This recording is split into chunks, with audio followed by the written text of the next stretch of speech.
Hello, my name is Joseph Christos Thrice. My birth name is Joe Stanley, and this is part 8 in a video series basically outlining all evil, corruption, and conspiracy in the world from ancient times up until the modern time.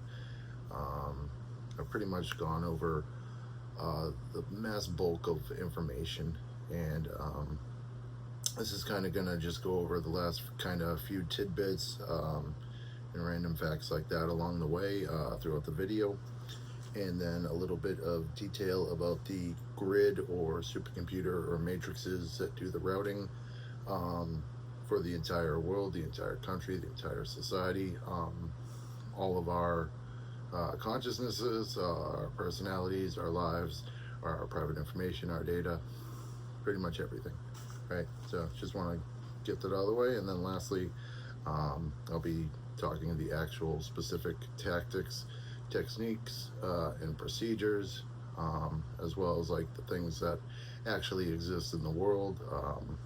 Once again, a lot of this stuff might go from supernatural to futuristic to the impossible, but I'm letting you know, like, a lot of this stuff was introduced in 1947 after the military-industrial complex. Way before that, world mapping for World War One and World War Two. They had thought put into that before, and a lot of the stuff can go back to the 1700s before French Revolution, the revolution between America and Britain, and the power structure of Britain taking over India, going to Africa. Basically how, like I said, those three countries kind of own the mass bulk of land in the whole world, and it was since that way 100 years ago, and it's just gotten more detailed and more specifically, labeling the actual control that people have. Excuse me. So I'm just going to kind of go right into it. Like I said, a lot of this is just going to kind of be like tidbits and random kind of facts along the way. But yeah, so if this part of the series is a little more detached, it's because, like I said, I'm just kind of sweeping up or trying to catch, all the other things within the video series that I missed. So get right into it a little bit. So as I discussed, as far as like the united front of power structure, I'm just going to kind of list a little bit of, even though these people or the society is united, these are kind of the ways that they can be separated. So, I mean, even though people are always united, it does not change the fact that they are looking to get power for control, And as I kind of mentioned, a lot of the power structures are liberally run. There's very few Republican strongholds left, and a lot of the Republicans who do work within this system are doing a lot of these things to kind of go over the law and order of the country, and keep secret programs like the depopulation program that takes 50,000 suicides, 25,000 homicides, mass shooters, and a percentage of the 3 million that die annually just in the U.S. alone. And basically, it goes like with that, their surveillance state, whatever this hive mind technology entails, this kind of hidden martial law state, this hidden Nazi surveillance state, Nazi-esque surveillance state, but, so just, I want to go into the fact that liberals do control the culture and the mainstream and the media, and like I said before, this is to pretty much keep everyone happy, keep everyone appeased, keep everyone positive and hopeful and looking for progress and something to latch onto. And the Republicans are generally used to play the heel in the situation and the storyline for the narrative of the world and the culture. Obviously people on both sides, they can give serious contributions. It's just unfortunate that the Republican side are often not looked at because they're the bad guys, or they're doing stuff that You know what I mean? It's kind of the negative aspects of what they're trying to move across, which once again, it doesn't even mean Republicans specifically. They just agreed to play that role within society. And if you don't want to do, the positive reinforcement, or you don't believe in what the mainstream is doing, you can, sell yourself, sell your products, sell your industry on the right side and still have a lot of success. But you probably won't be looked at as favorable in the record books. So one thing to keep in mind on if you're someone who wants to market yourself and how you want to do that, obviously, like the changing of the times, so to speak, isn't really a changing of the times. It's just kind of like a new updated version of the whole system, of the whole grid, of the culture. And unfortunately, like I said, Hollywood plays a huge part in that. And with the radical programming and the radical kind of propaganda, with politics involved, a lot of this entertainment that we're supposed to use as an escape is taken another way. And that's really unfortunate because it should be an escape for everyone. And it should never be, regardless if they're trying, many people will say that they're doing this to try and put more positivity into society. But if you don't agree, and like I said, things are getting more and more fascist with the liberal leanings, because they live in this system and they feel hopeless, so they don't, kind of more apathetic to, by any means necessary, and looking at their political fight in that kind of manner. But yeah, so Hollywood plays a huge role in that. And I'm hoping something we can fight towards, regardless of if we're united and we're, playing this thing where it's all a narrative and script that everybody kind of knows about and everyone's going along with, and we're, dealing with these new manipulations of space and time, 3D and 4D space, this hive mind technology, kind of like this martial law kind of state, like I said, with surveillance state and self-policing state. Pretty much anyone who doesn't figure it out gets tortured or killed, or tortured and killed, tortured until they do, and if not, they get killed. I am one of those individuals, sadly, in that position. But this whole video series and all the information entailing, all this kind of stuff and the proper treatment, that's kind of why I'm doing this and what I want to fight. And we might not always get the perfect version of the world that we imagine, but I would hope that if we can make a dent, in Hollywood to kind of show what's going on with the subcommunications, subliminal messages, how a lot of the political stuff has kind of gone underground within the subcommunication and subliminal messages themselves, that maybe we can change how the dialogue is within Hollywood. I mean, a lot of these writers, if you haven't noticed, have pretty much no originality left. They're not allowed to, and they kind of have to stay within the concepts of what is ever popular, the trends, and whatever they're doing to boost up the narrative, which probably started happening around the 2000s. So, just something to take in mind. I'm not saying no one, every person probably has about a handful of shows every year that they enjoy, and that's pretty much it. And now with more demographics and that kind of going into music, how there's no public figures, no leaders, no known musicians, no known songs by everyone. There's very few artists and films and music that people can, all get together. You know what I mean? Also, another part of that I would like to fight. And then lastly, obviously, making this hive mind stuff and synthetic telepathy kind of made to the public, so that we can start speaking about it. We may not be able to fight every aspect of it, and a lot of things may have already kind of laid the groundwork so that we can't go back from certain things. But making it public, that would make it, so much easier to actually save lives. And a lot of people are saying that they keep this a secret to save lives, and that so many more would die, or that there could be a civil war. I think the only thing that they're afraid of is basically a revolution, and a peaceful revolution. And like I said, all the liberal revolutions, may they be, based on real emotions, they are manufactured movements, and liberals don't even get their voice, really heard. They're not having an organic conversation. It's basically talking points And it's the same with the Republicans. I'm sure people don't want to be always playing the bad guy, or certain talking points as people evolve. Um,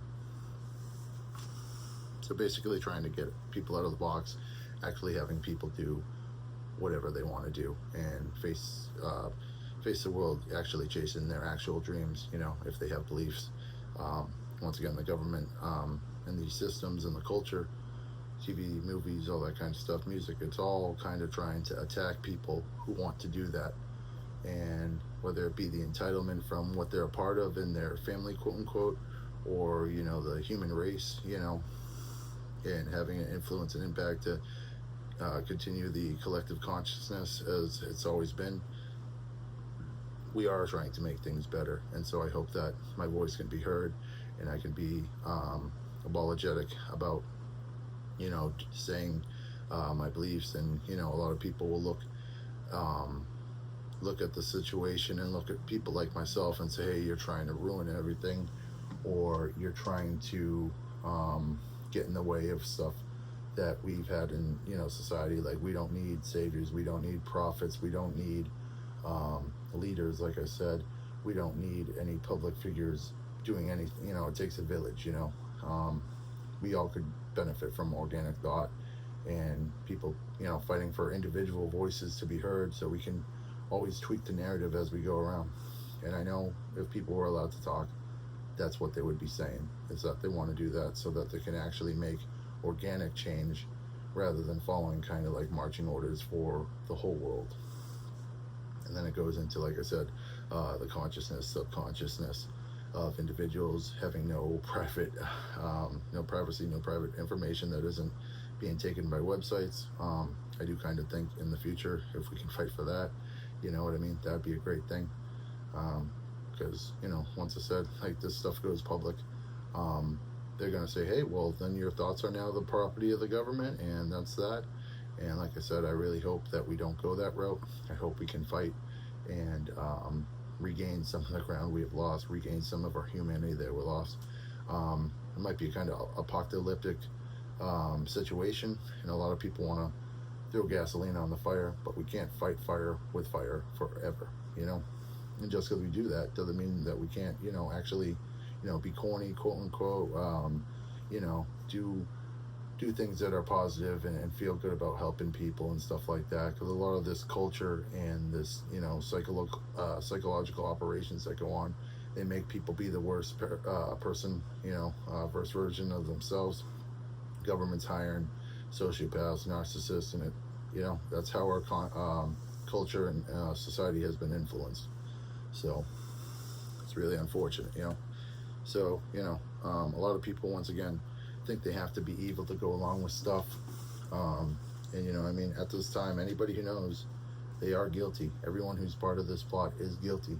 And that's why they want to stop people from having the opposite type of voice, and why they torture and kill innocent people. They say they're hopeless because, why can't you just go with the flow of the world? Why can't you go with the natural order when it's not natural at all? And it's because they don't want to fight, and they want to just have a good time in life. They want to live a simple life, and they see the reflection of myself and others like them, and they don't like what they see, and they see something that wants them to become more sociopathic and narcissistic. Just a couple tidbits on, like I said, how we break down these societies for control, or ways to kind of break down the mind in a psychological state. Some of these things, like I said, leave the past in the past. I'm just bringing these up as some kind of facts. So like I said, you obviously have the red versus blue kind of mentality, the black-white mentality, the light versus shadow, but everyone is kind of living in a duality. And as I said, if you're red, you're fighting for, Republican, you're fighting for the blue and the liberal voice to be heard, and vice versa. If you're liberal, as I said, with the red carpet and the velvet rope, within Hollywood, like, all of them are under the umbrella of, Hollywood, the Republic side of stuff in the country. So even though liberals don't seem wicked patriotic, they are just as, I don't know what the right word for it, but just you know, as gung ho as patriotics are, on the right. That's how they are on the left as far as like keeping safety and that kind of stuff. And you see that more with the safe space, more the emotional response, as far as like liberals or progressives or anyone like that is concerned. Um, but yeah, we should be taking care of everyone and helping everyone so that they can, not be tortured to death, not be killed. And so we can talk about this stuff publicly to, like I said, have no more test subjects or mind control victims or people playing a game to torture and kill people for a depopulation program because, they're loners or they're anomalies to the system or whatever. Everyone's voice deserves to be heard, and people shouldn't be worried about, having something happen to them or them being tortured by microwaves of direct energy because they have someone on a podcast or they have a musician on their label, etc. So like I said, I've said a lot of this stuff before, but basically, like I said, you have the family, right? And that'd be like the mother and the father. And you can go into also like the sun versus the moon, and then you'll have like the spiritual side of stuff, maybe the pagan side of stuff if it goes back in a historical kind of timelines. The pagans and that kind of thinking versus like the Abrahamic kind of view with the Jewish, Christian, and even now Muslims who are coming more into the fold, even though once again we use the Middle East kind of to destroy anybody who's more radical. We think of these people as people who are too devout, too zealous, overzealous, kind of like individuals like myself. Somehow the country sees actual people with actual faith, actual love, actual spirituality, sees those people as kind of dissenters, and like I said, they did this in the 1960s. Like, they had all the hippies, and they realized that these people were going to be too powerful if they controlled and influenced the mainstream. And in a way, they still did influence, like right now with kind of all this other stuff. You have kind of like this movement with the rainbow kind of initiative, having lots of color. There's lots of color in the spectrum. It's not just black and white, which that started when we went black and white to color with TV. But you have that kind of stuff, which is routed in Order of the Eastern Star. It's a female Masonic group, and Masons also had a black Masonic group. And so, lots of that rainbow symbology comes from that, and then there's a lot of other spiritual kind of stuff. But it always shows that people are learning, coming in the fold, and what teachings, divine knowledge influences us. So along with that kind of rainbow thing, that would be more positive, high vibes, right? See a lot of people with shirts that say positive vibes only. Once again, everybody who's united in this front believes that, but they also have, low vibrational people and high vibrational people, which kind of goes into, like I said, the personality traits of people and how they react to the world or react to the sad, horrifying truth that, hey, this is how stuff is. You have to go with the natural law. You have to go with the narrative. And sometimes we know that it's not for the best of people. It's like, who decides that? Is this from the World Economic Forum? All these other things that trickle down. America being the world police, we're in this country and we should be able to change stuff more than we can. And like I said, I want to fight for something where we evolve to the point where we can have more say.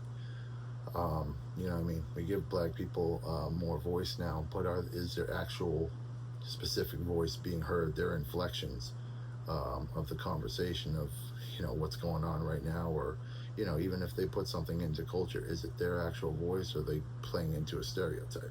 And that can be said about any different group, any minority, and like I said, even right now with white people and white culture and the old country culture, of the U.S. and the Patriot and all that kind of stuff.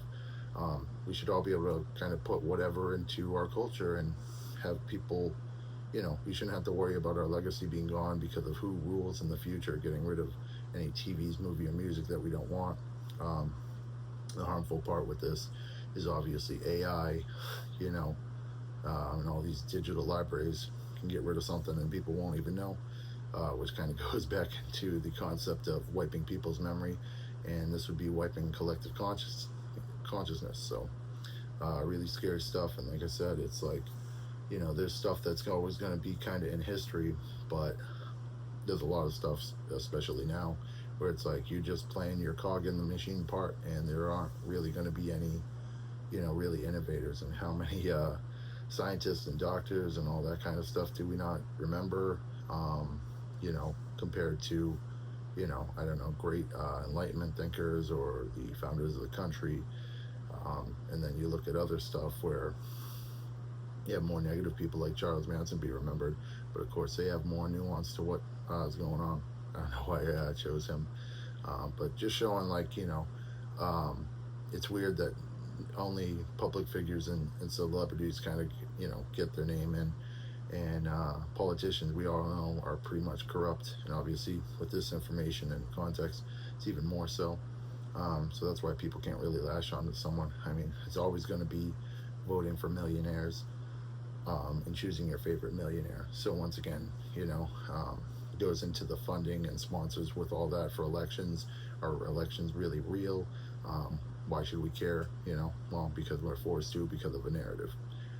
Half the country doesn't vote, though. About 50 to 60% does. So, you know, you know what I mean? You don't want the whole world to just be a show. You want it to actually be real on some level. And we deserve better, right?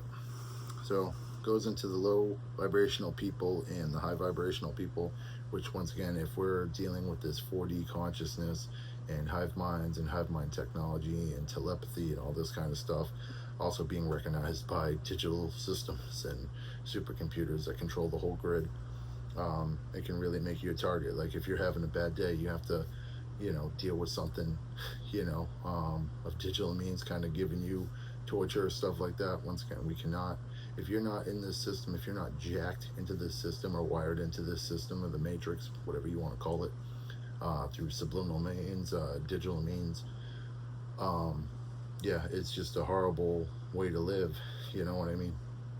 And for people who aren't, you know, everyone is still part of this experiment. Everyone's still having thoughts put in their head. They're just not really aware of it, or maybe we are, and it's just another thing we forget and ignore, you know. So once again, you have like this, you know, Nazi-like control. Like I said, with the politics, you have people calling the Republicans on the your Republicans on the other side Nazis, like literally screaming Nazis. You know, this was 10 years ago, but I'm still gonna guess it's going along, and that comes with more people waking up and that kind of stuff. But we're all Nazis, so it's kind of this war of Nazis and Nazi control versus, you know, those who are controlled, occupied, oppressed, and that's either by them or the system, or they're targeted a little bit more. And once again, these still could be liberal people, but you know what I mean? Anyone who dissents, you know, politically, culturally, with their vibes, their vibrations, you know what I mean? And this is sadly this kind of mentality of only the strong survive, which that shouldn't be the case, you know what I mean? Darwin's survival of the fittest was not talking about this kind of stuff, you know what I mean? So yeah, just a little more tidbits. You have the you have kind of like this Masonic feel, but you also have kind of like you know, there's the Lions Club, the Elks Lodge. You can there's the Rosicrucians, the Jesuits, like I said, the religious influences, the spiritual influences. But yeah, just little thing to point out. You know, like I said, could be from the past, but they had the York Rite and the Scottish Rite, and that would kind of translate to the ancients versus the modern Masons. And so these wars could have already been fought. They could still be kind of going for control. Like I said, like whether it's this or the monarchs, you know, we're kind of basically a totalitarian state. We're basically a one world order, one world monarch. It's just in disguise, right? So, you know, these people are still juxing for power. But like, you know, if you're from an older way of thinking or the old school, you're just kind of rebranding, like I said, just to camouflage so you can keep making money or keep your status or whatever it may be. So you transform to whatever it is. So once again, you know, everyone's just serving in carrying out orders. They're compliant.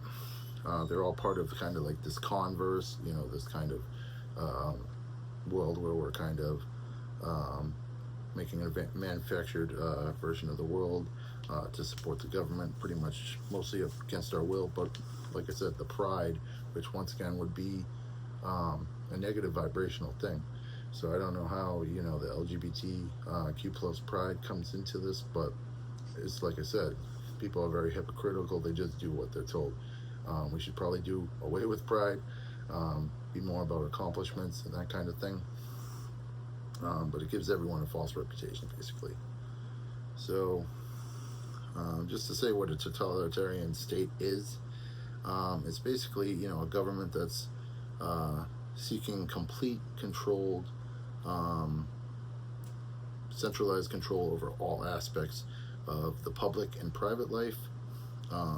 Pretty much a fixed economy, manufactured culture, and personal beliefs also manufactured. As we know, we've had the same economy forever. We've also always had taxes. You got to pay taxes like property taxes that don't make sense. You have insurance companies, you have credit cards, all these things, because we can't give people what they deserve, which is not to live hand to mouth.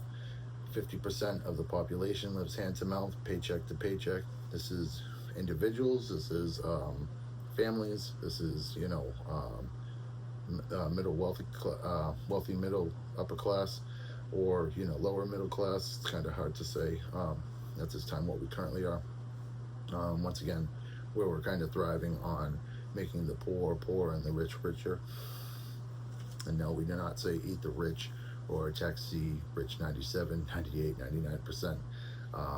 Though they do kind of treat people, like the aristocrats of the old time, where they just say, hey, we can make you do whatever, animate you and puppet you however you want. Once again, reason why the animosity in the world exists, and why in the 80s people kind of get into that, like the devil is cool, Satanism kind of stuff, with the horror movies and in the music with, metal, rock, and hardcore. It's kind of, you can see it here and there, and everyone knows, you know what I mean? And then, like I said, like it's kind of like the bad guy wasn't the bad guy, and it was, it's kind of now covered up and cleaned up. So we're trying to go to a cleaner, more pleasant kind of thing, but it's all kind of a ruse, right? So we want something that's actual, genuine, right? So you have the gatekeepers, right? Gatekeepers of the world.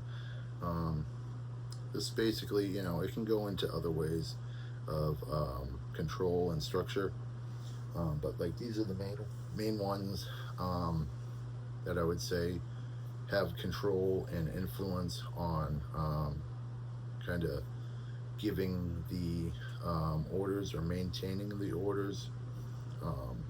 Obviously, there's other things that, whether it be the NATO or the UN, like I said before, World Economic Forum. There's all these other bigger things and international things, and like I said, the corporations, and how corporations are kind of taking over the world too. And of course, what comes with that is the internet, the technology companies, the media companies, and like I said, kind of all these AI kind of companies, and that's going to be taken over. So it's going to be more and more of that. So do we want to give our life completely to these kind of robotic companies who are basically making us into robots? You know what I mean? Whether we're digital hybrid humans or not, right? Can't just be like living in a cyberpunk world and kind of in denial of everything. Hopefully that's not the path we go to. Hopefully we don't keep hiding that kind of aspect and robbing people of their dignity for the government, and kind of turning turning away from all the evil shit that we're doing. So what would basically be the gatekeepers would be, the government agencies, the 1%, and whatever entails that, the companies and assets they have, the resources, private sector, corporations, big tech, non-profits, charitable sector. I think it's called like the third sector or something like that.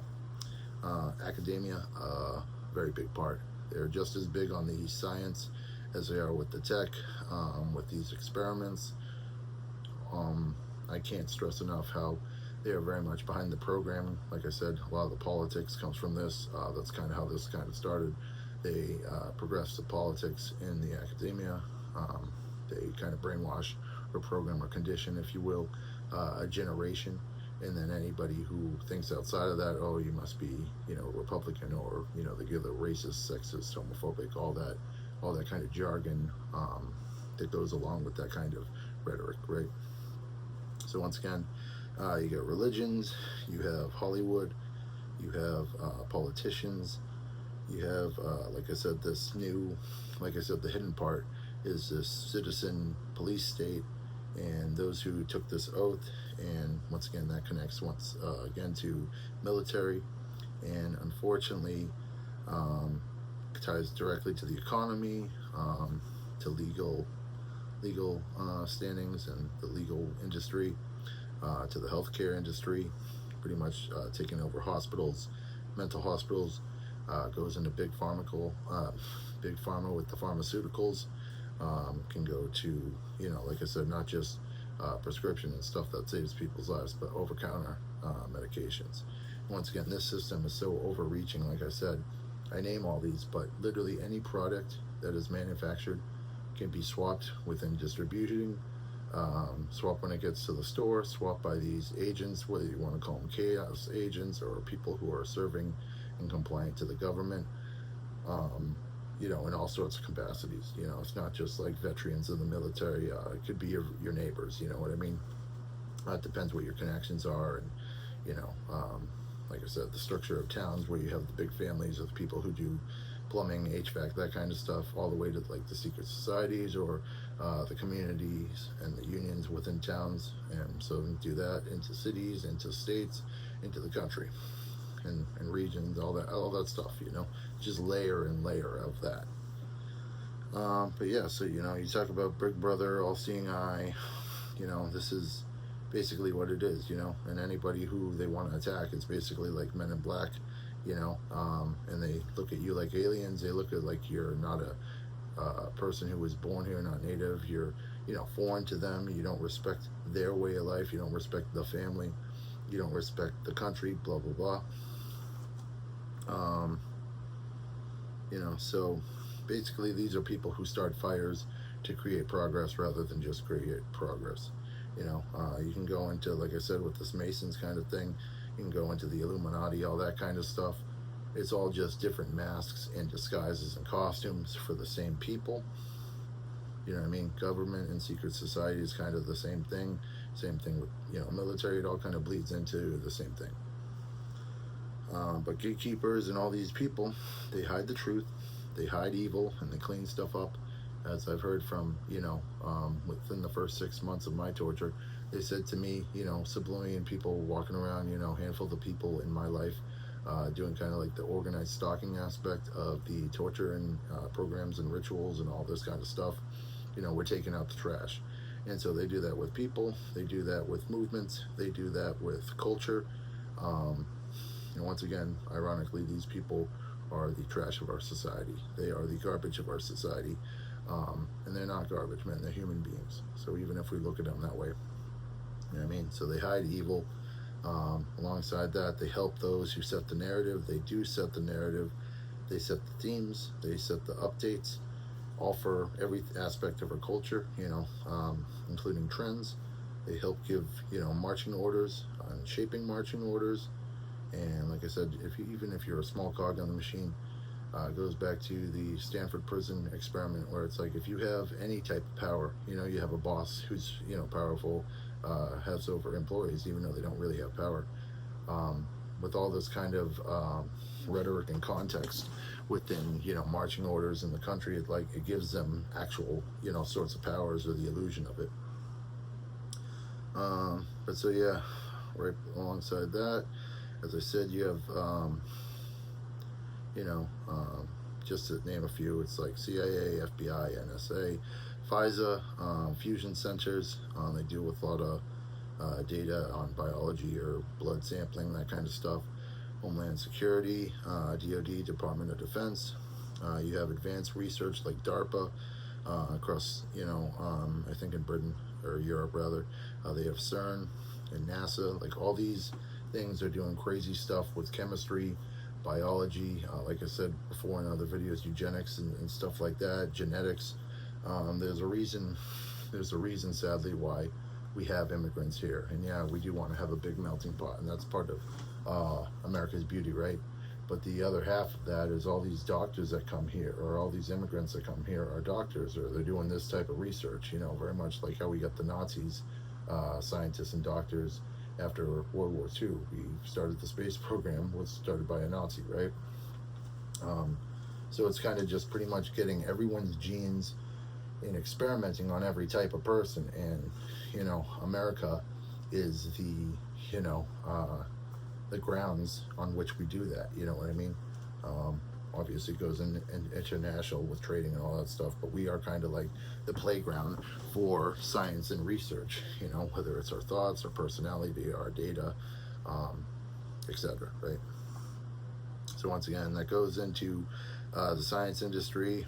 Once again, they're just like everybody else as far as like narratives. There are things that could be true, or stuff that people are trying to push into the mainstream before it's time, and then they lose their status or careers, or don't get to do what they were meant to do or wanted to do.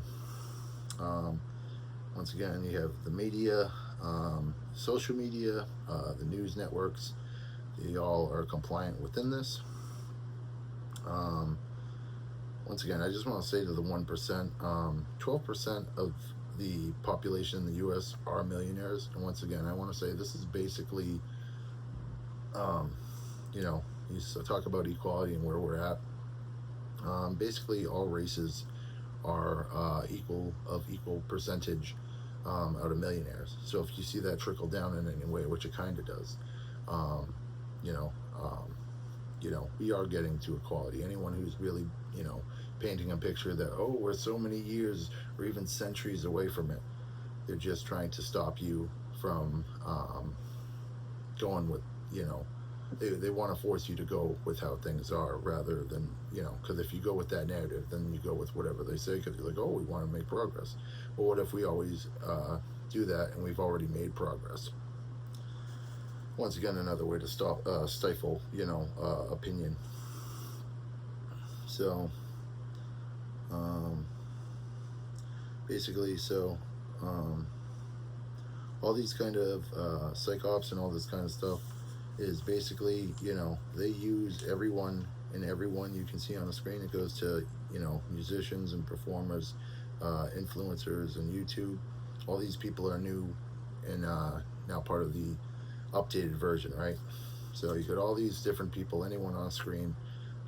They all use these innocent people for torture, and these test subjects and mind control victims, or people who are dissenters seen by the, you know, marching orders to do whatever.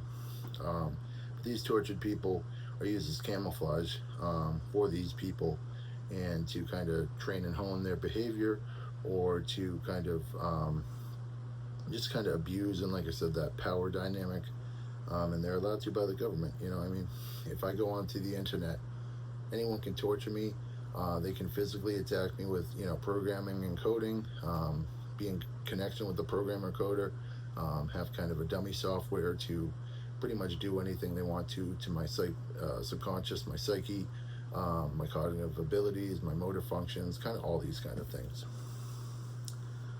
So it's really scary stuff when people, you know, you talk about thieves and, you know, robbing people and all this kind of stuff, you know, holding people up, that kind of stuff. It takes a really disgusting and dangerous turn, you know. And like I said, what they're trying to help is to show that everyone in the country is not, you know, a legal criminal and not doing all these evil, despicable things. But so everyone is camouflaging within the culture. They camouflage within people who are targeted, you know, so they can get away with more crimes, or robbing people like myself, or victims, because they've kind of been led astray, and they are strays, and they're homeless and not part of, you know, what's going on. So, you know, it just shows this Wild West kind of thing, and everyone's just going to take advantage, right? So someone needs to stand up for those people, and so that's how that goes, right? Everyone acts as if everything's normal, but everything has been highly radicalized. Everyone is, you know, running around and participating in these drills, This is to create a fake sense of synergy. So, this turns us into a more sadist, satirical, very cynical, narcissistic, careless kind of world. And so if we're boasting about how positive stuff is, but we're also doing this, we are living a lie. And this, of course, once again, is not duality. This is a chaotic, cutthroat kind of warlike world run by drills. You know what I mean? And these drills have no point. Most of the science done is very little compared to the actual torture and people, embellishing on that aspect of it. These are crimes against humanity. So as I said, it goes into Hollywood, it goes into the mainstream. It echoes the sentiment of people, but not actually their actual sentiments. So, like I said, they treat people like myself, and this is just kind of a trope within subliminal stuff, but they treat the landscape of my mind, my body, my world, the architecture of my reality. They treat it like a game, and it is literally amusement park to them. And that is a term I've heard used, and it is used in our culture. What you call that, metadata or whatever. Once again, just a little tidbit. They have the concept of hearing aids. So you have people who are helping you hear, and sometimes they help you, but it's pretty much wherever the simulation goes. So as I've said, you hear different signals and communication in both your ears as well as your brain. Some might have more, some have less, some are modded differently, but just want to talk about the concept of hearing aids so it's at least on the record. So yeah, we will get into the actual matrix itself. You want to call it the grid, the supercomputers that once again are hooked up to the satellites, everything in between. This pretty much routes all digital devices, does the routing, catalogs, collects data of all of what I'm about to talk about, creates pathways and algorithms for all of them. Like I said, basically with our world being digital, if you have any interest, it'll have you down a certain path. And this isn't just like, hey, we're going to give you recommended on your internet, feeds. This goes literally to your life. It's an interface way for your whole entire life. Your job, your career path, your personality, any friends you will have years down the line, any connections you make in the past, how that connects. It's all being stored on servers. It's all going to data for databases for collection. So, like I said, entailing this would be TV, movies, obviously, YouTube, internet, social media, music, media, news, AI, surveillance, legal, government and agencies, military defense, politics, all industries and their distribution, all covert and hidden activity, once again, pointing to defense, medical and pharmaceutical, everything that entails the hive mind, all that technology, cyber kind of stuff, cyber warfare. But with the hive mind, it goes into personality, thoughts, behavior, egos, memory, your vision, the history of your vision, everything you've seen, everything you've felt, everything you've done, and audio of all of it, and video of all of it. Obviously, others to more extent. But I'll go into basically how a lot of us can be digitized, which goes back to a 1990s experiment that I've mentioned in the video series about how we put a probe into a cat to see through their vision, put it up on a digital screen. That evolved into what we're at now, where literally it's a live feed of someone's eyes. And there are other people who have, digital interfaces possibly, or robotic kind of upgrades in their eye, which is once again where we're going, but needs to be public before we can really have the equality of that, the diverse conversations that we have with the ethics of that and the morality of it. And obviously we've breached way beyond crimes against humanity. So once again, something that we could be talking about publicly, to do the right thing.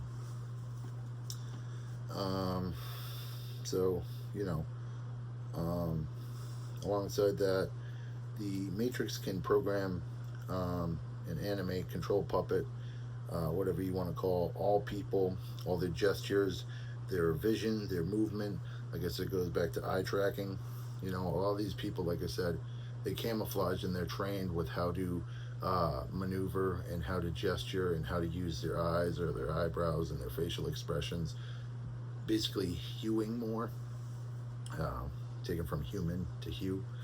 So basically, being more expressive, and based on what the simulation for torture victims, or just kind of like I said, it can be a game because either you can't think as much, or because you're in this brave new world where it's kind of like this 4D landscape. People can play it as a game, but they also will do it based on themes for whatever reason, going into our culture and our politics and how that's manufactured. If you want to act really aggressive towards other sides of the argument, once again, this could not be real, but like I said, this is kind of how we have been built and programmed to live our lives, unfortunately. So, once again, shaping military, academia, Hollywood, religion, culture, politics, and, the economy. So, yeah, if I haven't said it before, all this, once again, is, because to get to the fact that we need neuro rights, we need that to be public. Liberals are the good guys, the ones who are pushing, evolution and progress.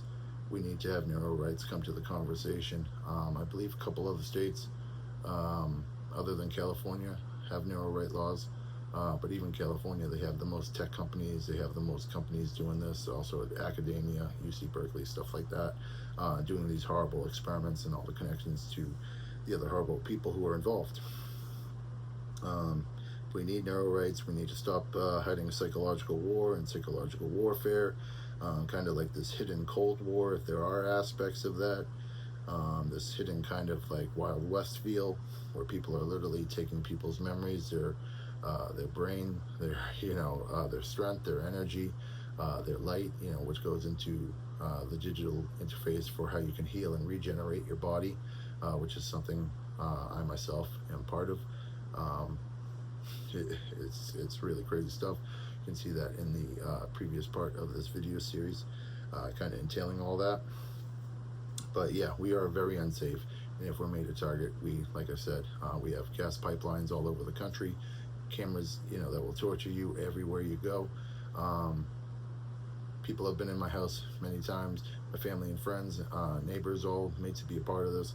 Anytime I go to any website, they can hit me with direct energy or microwaves on any device. They can hit me with targeted or weaponized audio, video, so literally there is no escape.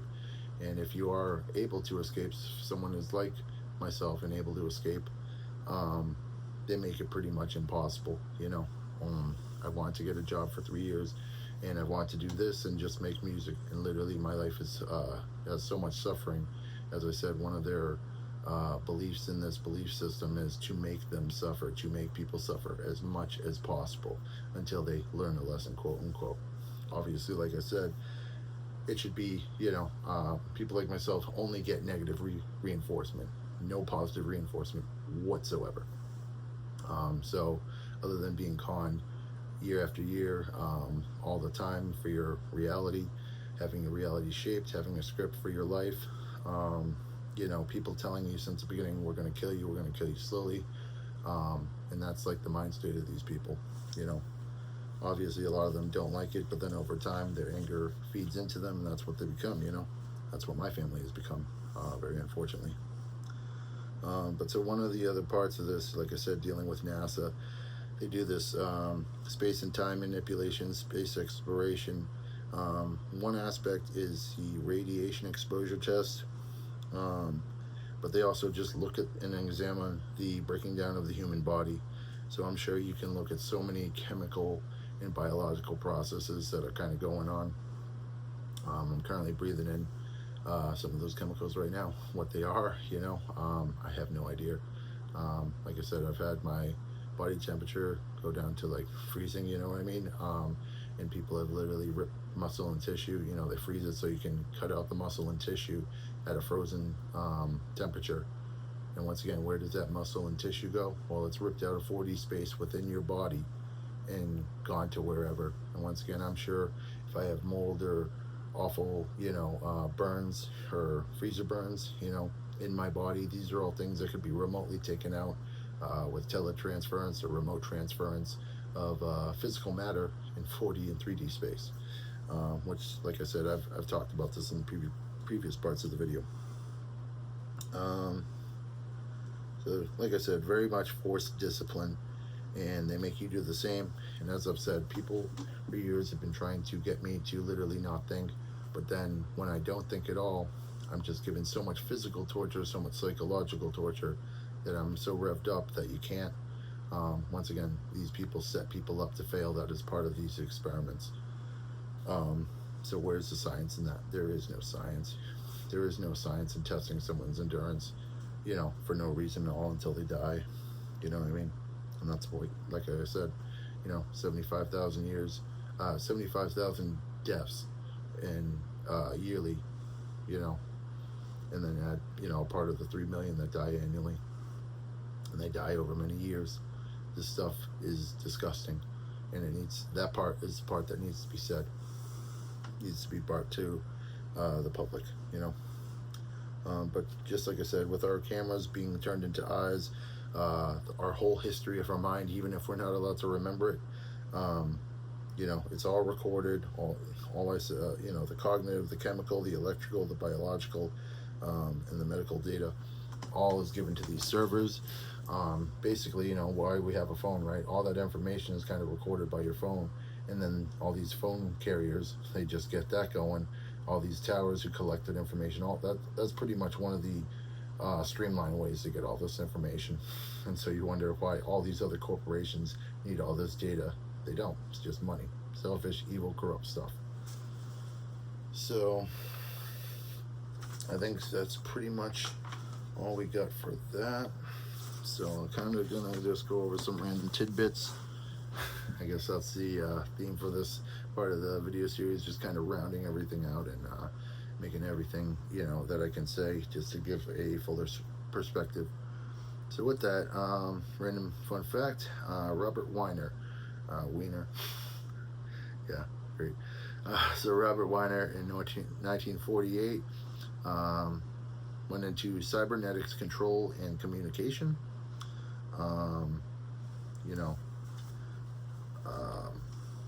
Yeah, we'll get back to that, but these are just kind of like names or things that you can look into. I mean, 1948, like I said, these things are a lot older, and if they, are known as 1948, this could have been happening in the 1900s, even back to 1890s when the start of electromagnetism kind of got into play. And like I said, you look at that in the 1880s or 90s, could be 40 years before that. So like I said, we can only see visually what people were like or what was going on with the culture really through film. And once again, picture can say a thousand words or whatnot, but it doesn't tell you what else was going on at that time, what else existed.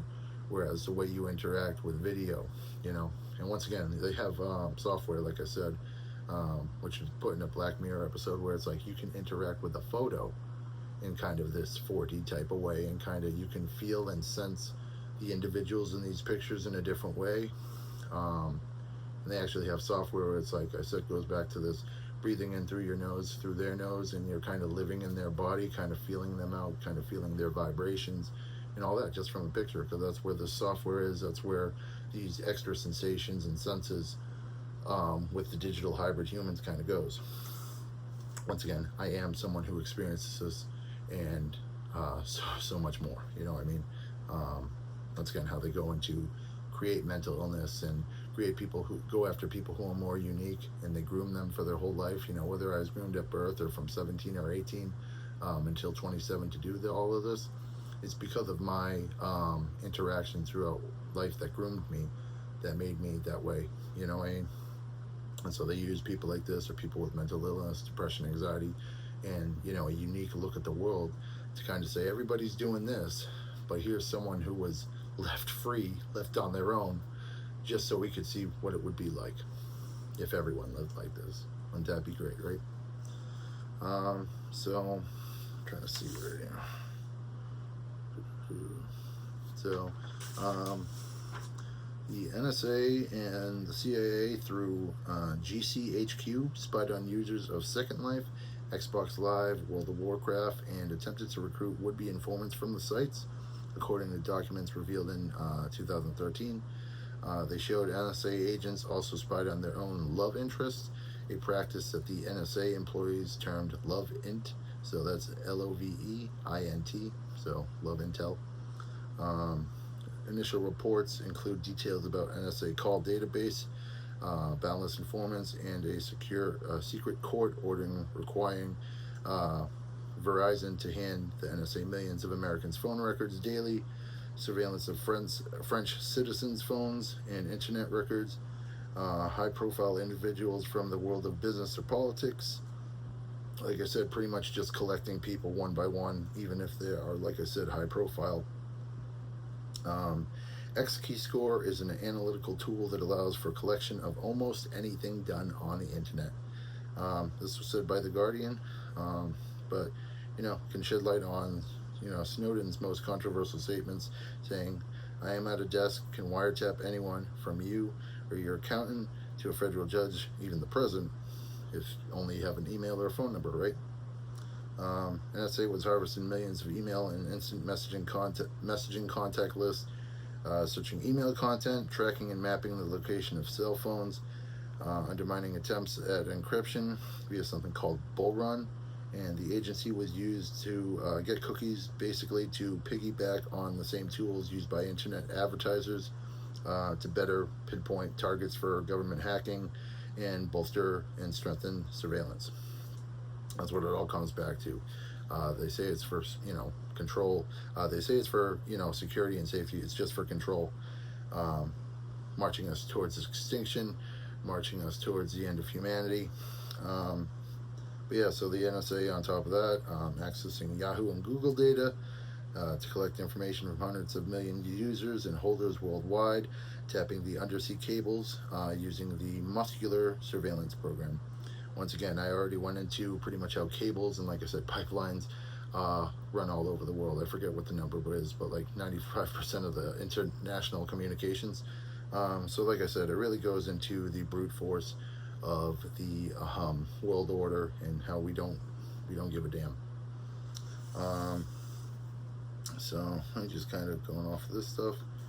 So cybernetics, just to go back to Robert Weiner in 1948, it focused on an understanding of control and communication processes in living organisms and machines, drew connections between biological, technological, social systems, viewing all of them like we do now as information processing networks.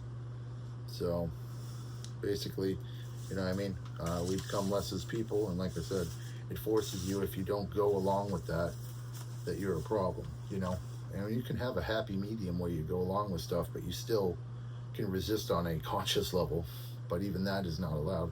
And that's why we get into the lower vibrations and the negative vibrations, and it's like those affect the other people. So really being like a beehive or kind of like an ant farm,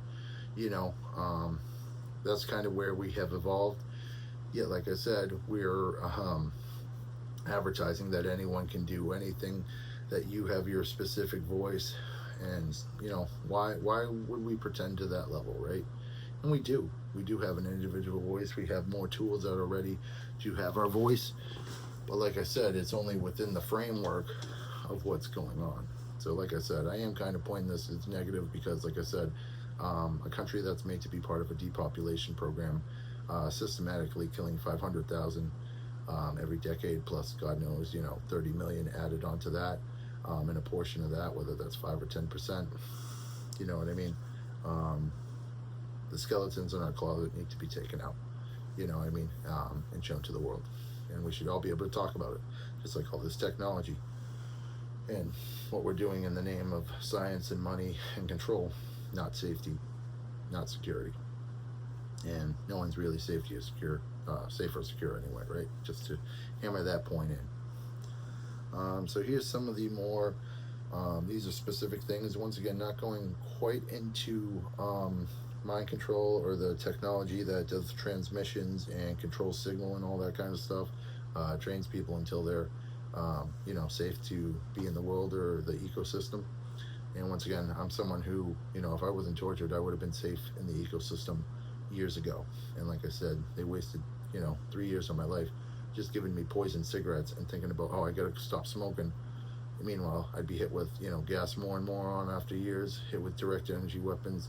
I haven't used my computer, like I said, for 3 months now. 3 years now. And once again, this kind of takes away any normalcy, having no friends, being completely isolated, putting fight and flight, stressing, anxiety all the time, anger all the time, having people, like I said, handfuls of people. It only takes a handful of people everywhere you go to continue these simulations to just put you in hell forever, indefinitely, for no reason. And like I said, starting 3 years ago, that was the first time I was tortured in the hospital with direct energy weapons, pretty much taking all the bone density out of my my bones, my skeletal system. And so once you have that happen to you, you kind of have really no hope, because you're still left in the dark. No one tells you what goes on. You're just like, well, maybe my mind is being broadcast for some type of simulation. Maybe it's for these ops. Maybe that's how it is now. That's Brave New World. But still, even right now, I don't know what's going on. And the fact that people keep it like that is a very sick part. Anyone who seeks the truth should get it. Anyone who seeks a asylum from this should, find it. Everyone who wants to be free should be free. You know what I mean? So once again, I'm doing these videos after all this has been done to me for 8 years. I can't really go into the level of inhumanity that I have faced, other than my testimonies, which basically only give a certain part of my mind's framework and what I thought was going on, and just kind of trying to state, this is how people go after people and stuff like that, then realizing it was pretty much all of the reality in all the world. And also, still not getting it all right, because you're on the outside looking in, but anyway, so going into some of the means in which processes which they do this. A big one is V2K, Voice to Skull. This is kind of seen as not a real thing, but it very much is. I don't know if I would be like the mother program for Voice to Skull, and they also call this Voice of God. So it could be that I'm used to keep everyone in line in some sort of fashion within the simulation realm, the simulation or the realm of this type of thinking. It also could be that they're all in my mind and that I don't have freedom of thought. Like I said, when you're in the Matrix and you're wired to it or jacked into it, everyone can affect you, and everything from a person behind a keyboard or a coder or a programmer, all these medical people, they can all wire and hack your body, your mind, all that kind of stuff, your perception. But once again, these people already think that they paid their dues, so they have a right to do that. Or because you're not I don't know, your vibration isn't right, you're not going with the flow of stuff, even if you obviously are. So Voice to Skull is a signal. It does have microwaves or other harmful parts. Audio, like I said, our cell phones are harmful, and we don't want to tell the truth about that. We're just trying to make the body more durable so that it can take stuff like this. But basically, electromagnetic means to convey auditory messages without the use of traditional sound waves. It's said to transmit sounds directly to the auditory cortex, which is a big part of it, of the brain. And sometimes it may go directly to the ear canals. Like I said, it goes back to the telephone kind of concept, and these different ways to modify how you get messages and that kind of thing. Once again, all of them are pretty harmful. I don't know if everyone deals with this all the time. Like I said, is this a hive mind tech, is it psychological operations, or is this a new norm for everyone? And how much you interact with this kind of stuff could be based on how you're contributing to life or giving back or helping the world within their context, not your own, right? So once again, many of these things can transmit sound vibrations directly to your inner ear, and they can do this through the bones of your skull. Just to add a little more detail, that like I said, there are tons of research from academia, defense sector, private sector and defense, military. Like, there are many websites where if you look into it, you can find all the pieces of this stuff. But so there's another process called called transcranial magnetic stimulation. Uses magnetic fields to stimulate nerve cells in the brain and can influence brain activity. There's ultrasonic communication, which uses ultrasonic waves to transmit sound that can be detected by specifically receiving spontaneously signals, allowing for sound delivery without traditional speakers. You have auditory steganography. Yeah, I can't fucking say it. My apologies. That comes with what's been done to me. Steganography. Yeah, it's not coming out. But you can look that up. You guys understand what I'm trying to say. Basically, this will involve hiding or embedding information within audio signals, and more they try and find ways to make it not easily detectable. This, of course, either paired with this concept or process or not. We have white noise and static stuff like that, but now there's so many other types of noise, brown noise, green noise, pretty much every color, they have a noise for it now, and they can be for masking, they can be to take away detectability, and like I said, this goes into the new age espionage kind of warfare and how they get into people's minds, plant stuff in people's minds, or either just kind of digital communication and kind of how to control the whole population, not just one person, right? Alongside this, you also have brain-computer interfaces, which once again interpret brain signals and translate them into commands for computers, and digital devices, digital systems, and more. You have directional sound technology, which listeners in the same room can hear targeted audio while others cannot. Then there's narrow feedback, which in real time uses video or auditory cues and trains the individual. Like I said, you put all this stuff together with, like I said, the frequencies that they use, under 10 hertz pretty much are all your all the frequencies of your brain, and 3000 hertz is the auditory voice. That's what your voice comes in at, 3000 hertz. And then music, like I said, goes from 20 hertz to realistically around 10 to 15 thousand hertz, 20,000 hertz, 20k. But yeah, so like that's the whole spectrum for the human ear. And then there's stuff that the human ear can't hear, very, very high frequencies, and that goes into signals, for towers and cells and radio and all that kind of stuff. Once again, 3 types of waves being radio waves, I believe radio waves, infrared waves, and microwaves. Let's see. You have sonic weapons. One of the big ones is that's used for protests. Obviously, it can be used on the individuals in their homes. They can be used on crowds or anywhere in a public place to kind of it wouldn't be as a weapon. It's more of kind of a way to on a subconscious level, kind of like use as a deterrent. So people might not even notice it, but they feel it. But basically, it's called LRAD, a long-range acoustical device, and it's basically weaponized sound waves. Speech recognition and synthesis software that converts spoken language into text and vice versa, and it enables direct communication via that. This is, like I said, this is some information that I have from other parts in this video series, kind of scattered, but I just thought I'd kind of all delivered in this type of way for this part. So once again, going to academia, Duke University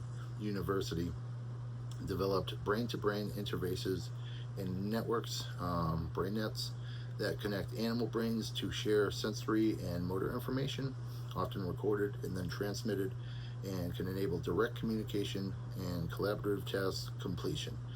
Publications like Scientific Reports just demonstrated this, as the creation of organic computers, human hybrids, digital human hybrids, which, like I said, could have interface, different modifications that way past what I've experienced, but I know are possible. Like I said, through the vision of, making your vision and the history of your memory and your vision pretty much available. So just building off of that concept. You have, like I said, with that, you can have the capability of more than one human, animal, organism. So like I said, it goes back into the beehive, ant farm kind of thing, which sometimes that's a great thing, but other times, is it really needed? Is that how we should live every aspect of our life? You have Gallant Lab and UC Berkeley by Jack Gallant, developing a system using fMRI, brain scans, and computational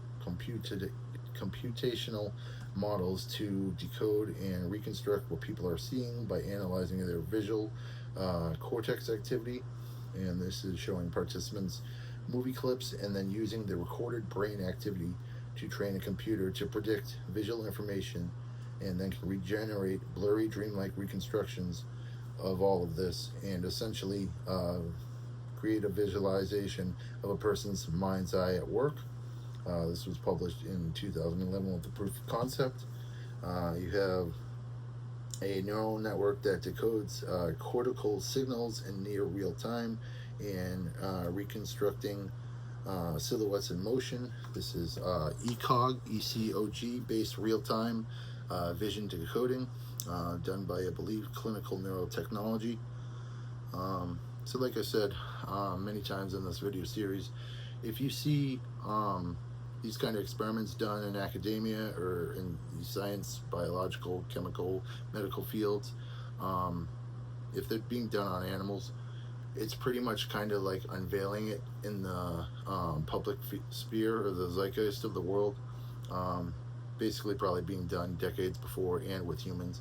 And meanwhile, that stuff that they're doing is so far beyond this, but they're trying to see like how far these technologies can reach and where the spectrum ends and begins, so like I said, when there is science being done to me and it's not just torture and amusement for people or marching orders, that's kind of where the science is, other than going with 4D space and time and how that can go for NASA to get to the moon and to Mars and all that kind of stuff, and how the body will react rather than just the mind. So like I said, adding on to this, you have superheated gases through plasma to create destructive energy bursts. And like I said, there are so many different types of direct energy. You can have heat, thermal. Basically, this scene is, scientifically said, it's like mechanical energy. And you can get into the terms of potential energy and kinetic energy, but that's basically how it does it. So there can be, like I said, heat, thermal, chemical, elastic. If I can add to that a little more, I will. But basically, you can look up different types of direct energy.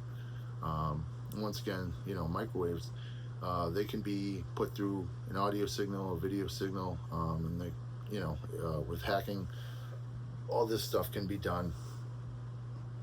Once again, you talk about the masking and the spoofing of audio, or kind of like how they do with camera footage. You could do with someone's visuals. So basically, like I talked about, like wiping people's memory or their visual through wiping your browser. That was another part from the video series. Whether that's proof of concept or only done with the help of a programmer or someone doing coding, it's hard to say. But I would think a lot of stuff like this, like I said, is predictive programming. Going back to like how they see stuff on a screen, they get your personality, your emotions, your responses. They know every part of it, and then they do predictive programming.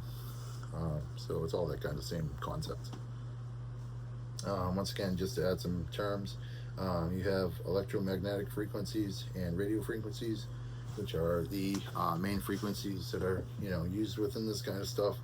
The higher range of this, obviously going to gamma rays and X-rays, all part of the electromagnetism spectrum. And once again, electric and magnetic fields are referred to electromagnetic fields, EMFs. So let's see, how's it going? They can have ELF pulsed magnetic fields, modulate opioid peptide expression in mitochondrial cells, and this can change or work on gene transcription and translation. Endogenous opioid systems. This was done in 1993. I could go a little more into that, but basically going into a little bit more specific of the cell generation, cell regeneration, and genetic, like I said, transcription and translation. There's so much more depth to that aspect of this that I haven't really gone to in these video series, but very much the case. Once again, just kind of going over a little bit more of the TV and movies aspect, which once again translate to reality past these operations, and whether it's people doing it for their amusement or that's how they're now programmed to kind of gesture and express themselves.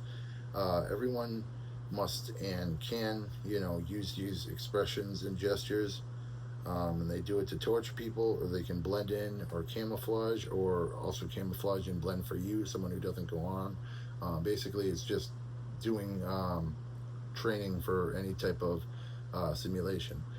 Once again, if people were helping me, like without, actually shielding me from the government, which I'm sure has happened,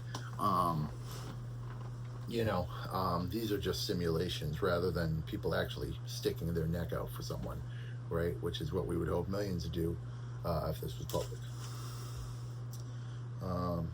But yeah, so just to add to the TVs and movies part of it, if you look at certain shows, like I said, into one of the last parts where it was basically like, people do kind of gestures and,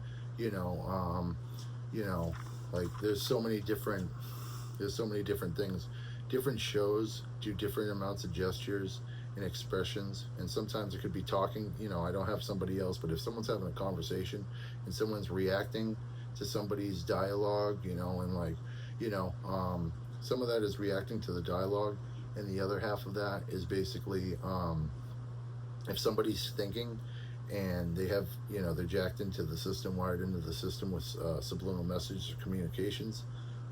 Basically, like I said, it goes into creating that live simulation, the time travel simulation effect, where you're traveling through the signal and the video signal, and reacting and feeding off the emotions and building these new sensations and senses. If people are doing this while you're thinking, you're literally locked into the grid within the signal. So if you're having a thought in your head, like a private thought, and it's in response to the dialogue, and you see the person that they're talking to kind of go like this or whatever, it is interpreted by your brain as like responding to your thoughts rather than responding to that person's dialogue. So I just want to get that part out, because that's an important aspect of how they break down the mind and program it, whether it's for these ops or to program people to be like this, whether it's spies, soldiers, or just for the new type of living that they do within this hive mind, or synthetic telepathy or communications, whatever might be the case. So once again, just repeating, we have biolabs going back decades that can create biological weapons, chemical agents that can be released into an open area, only harming one individual based on their unique DNA and RNA code, and brain and body chemistry and biology. Serialization, cataloging. As I mentioned, like, you never know where in the chain the serialization kind of comes in. Like, it could be all like deliveries, put into the stores or in the distribution chains, or all these shipping, or it could just be straight from the factories of the businesses. And I'm not sure which is more scary, that you can have any person giving you any product, make these horrible versions and team up with scientists, as I said, every single bottle of water in the whole region, not just my state, the whole region of my country, of the country, it basically, I can't get any clean water. So like I said, it goes back to really trapping you and making you forced to live however they want you to. But yeah, my life has been like that for about 8 months. Haven't had water, and like I said, they try and get you to be in shape, but it's like if you're losing sweat, which sometimes obviously in in the past they've tortured me and made me exercise, and you sweat out a lot of these toxins, but I'm not even allowed to do that because I'm with the microwaves and the direct energy. You get so dehydrated from the microwaves. If you don't have water, you're pretty much screwed. The amount of it's extreme dehydration, and that can go on to organ function and all this other kind of scary stuff, which is what I'm dealing with right now. I've been hit, in my body for the past week, and so that's kind of what I'm dealing with now. Just hoping that I'll be allowed to live. I'm just trying to get this video series done. But yeah, so literally any manufactured product, and like I said, like they do this slowly over time, introducing it more to you. If they're just systematically killing people over time and saying, wow, this person is refreshing with how much they want to live, and just milking that like cash cow, how evil are we to be doing that? And like I said, I say this stuff, I have to say it in a certain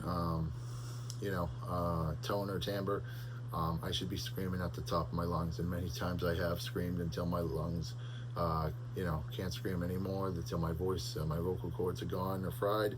And that doesn't even go when they fry the air to fry my vocal cords and stop me from doing many things like this in the past.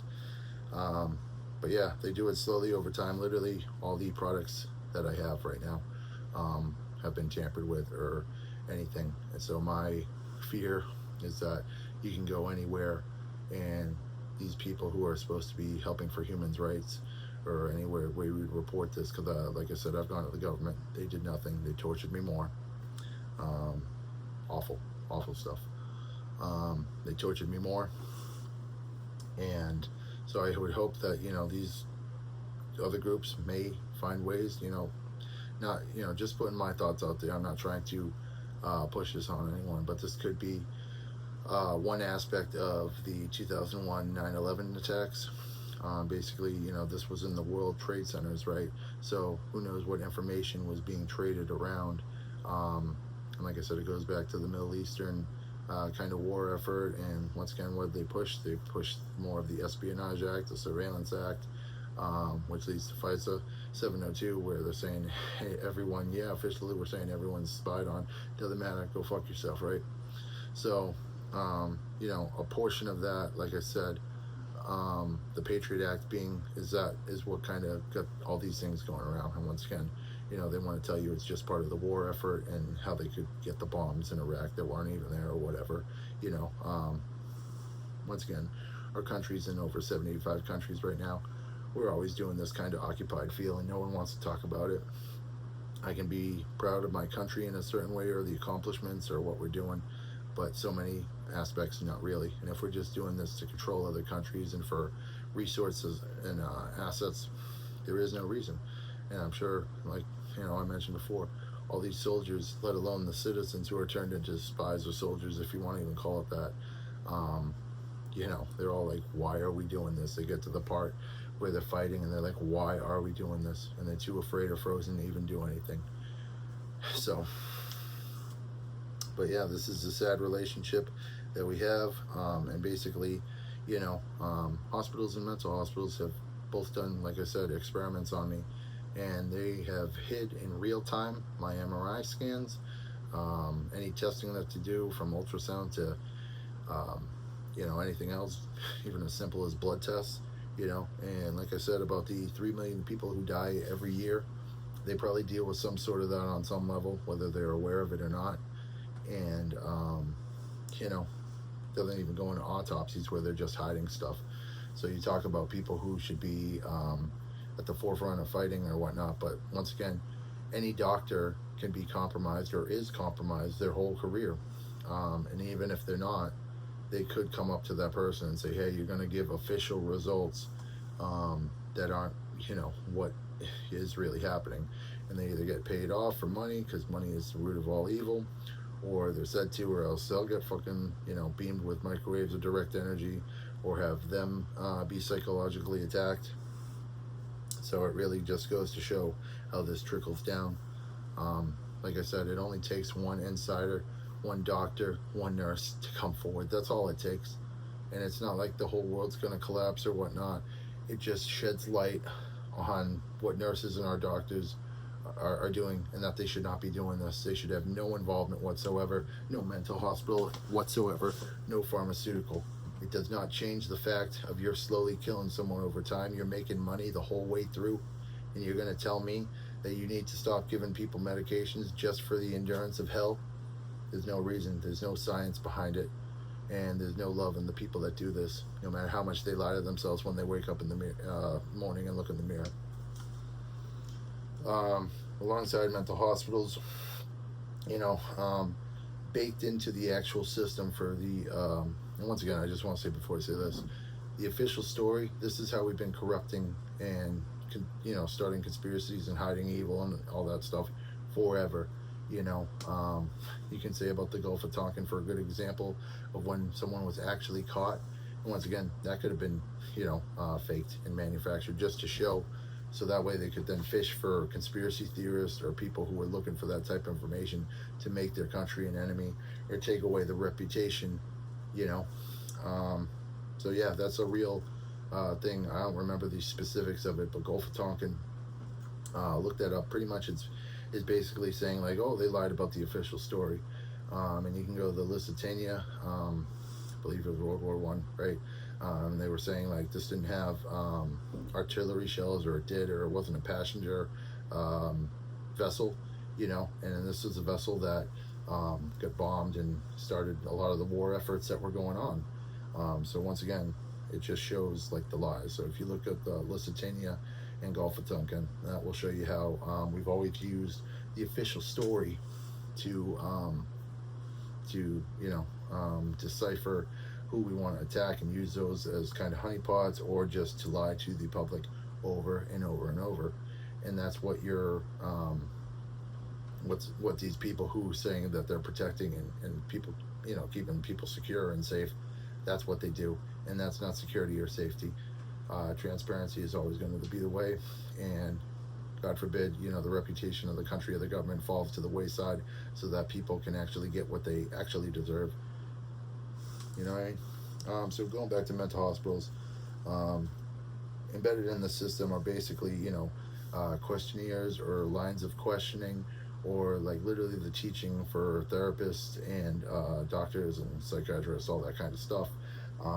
Basically, they'll have certain lines of thinking where it says, are your thoughts being broadcast? Do you think people can hear your thoughts? Do you have any type of weird sensations? And once again, sometimes it's like these kind of things that they use so that they can put you to the next level of experimenting or testing, or so they can make an official record. I say official behind closed doors for record keeping. Once again, making money in all sorts of ways.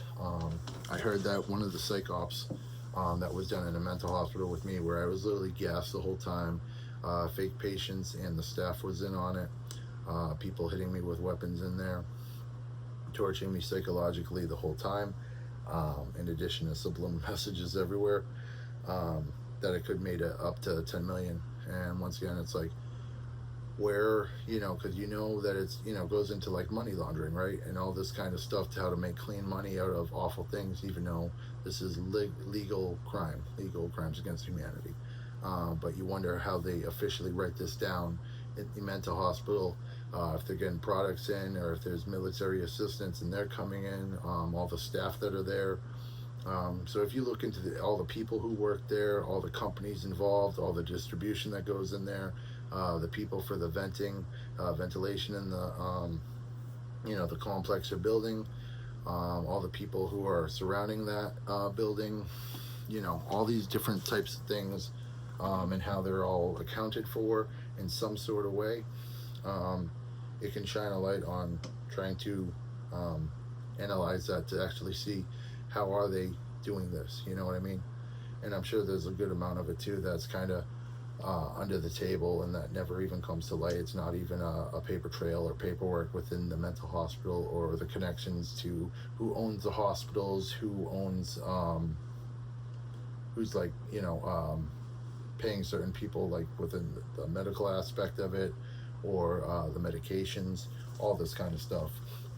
And once again, I'm saying with the medications, no matter what I take or even what I eat or what I drink, there's no idea of what medicine is actually in there, what chemicals are in there.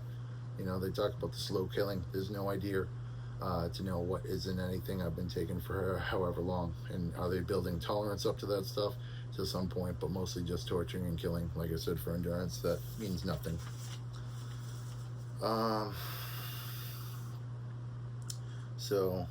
Just going a little bit, they have memory probing, and this can be with name and memory recognition, instantaneously bringing your consciousness of people from your past, whether it be ex-boyfriend or girlfriends, friends, family, high school, college classmates, strangers, familiar acquaintances that you know, from doctors to people you see at businesses and places you frequent in your daily life, in combination. Seeding, this is in combination to seeing or reading a name within like credits of a TV show, or if you're reading stuff in your day life, they can make that person pop up in your head, and you might, you know, it could be a childhood person who you aren't even friends with, just some name, and then that's the kind of recognition that the AI programming and coding systems are doing predictive programming on. So that can happen when someone says a name, when you think about a name, when you're trying to think stuff, once again, all into how they will break down the consciousness in any type of way and just stop you from having normal thought until your thoughts are completely automated or on an algorithm, or, you know, able to torture you in any way. So once again, there's two concepts to go a little bit more on. Portals and gateways to your conscious and subconscious. I went into breaking the glass, which is breaking the fourth wall on TV, which is how they do this, and goes into the time travel, live simulation kind of effect, and breaking down for schizophrenic thinking, in addition to put you on designer drugs, mind-altering drugs, that can mimic schizophrenia and psychosis very fucking easily. But yeah, so all that kind of going in. There's also like this other aspect of it where I said, you know, people are already doing evil stuff to myself and people all over the place and doing this kind of like prison guard mentality, self-policing mentality. There are like digital rooms. You can think, you know, your headspace, you know, it's equivalent to that. So you have your body and your mind is your house. Your body and your mind is your room. And that's where it goes into like safe space and all that kind of stuff. So you would need someone who has had more than that to kind of expand on that idea. But this is a connection to that. And like I said, it's like a digital room, because this is, your mind is now, you know, a computer, organic computer. And so you think of a digital room could be exactly like a streaming site, or, you know, a community online with video, or the video conferencing, any of this kind of stuff. And so if you just kind of connect that concept and basically are like, you know, all this stuff, it's like a room, someone's head inside of a room, inside a digital landscape, which would be, you know, website or streaming or whatever. So once again, it's just more code and just a different layer of it. So you strip away stuff. There's so many different digital connections and synthetic telepathy and all the hive mind technology, all this stuff working simultaneously. So, but yeah, it goes back to the connecting brains together and thoughts to one another. Once again, all controlled by these, you know, these grids that connect to the larger grid, that connect to the supercomputers and like the actual matrix for everything. Once again, so many moving parts to it, but you can break it down and get to the smallest part would be, you know, like that. And like I said, trying to get someone's thoughts and their digital information and personality from their phone. And so, like I said, like that would be the microcosm, and the macrocosm is getting, you know, moving your way up the ladder of communications and signals, you know, again to cell phone towers, and then going up from there, and all, you know, all the companies and stuff that gets you to where the supercomputers are.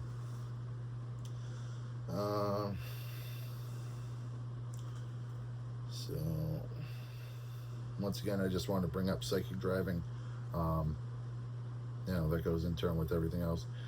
Controlling one's mind with programs, or like I said, dummy software, or like I said, people have digital interfaces. So just to remember the term psychic driving, I've discussed it in length on my other parts of the series. But yeah, one thing I've encountered in top of that, which I don't think would entail psychic driving, more of the AI programming and the coders who do this. They can literally bounce all sound and acoustic data of all people, voices, and noise into an individual's head or perception, and these sensations can be in your mind, or it can literally be physical and like kind of get back at you. And once you've been through a lot of torture, such as myself, it will affect your central nervous system, making these kind of sensations or attacks, let's call them what it is. Once you're wired into the system like that,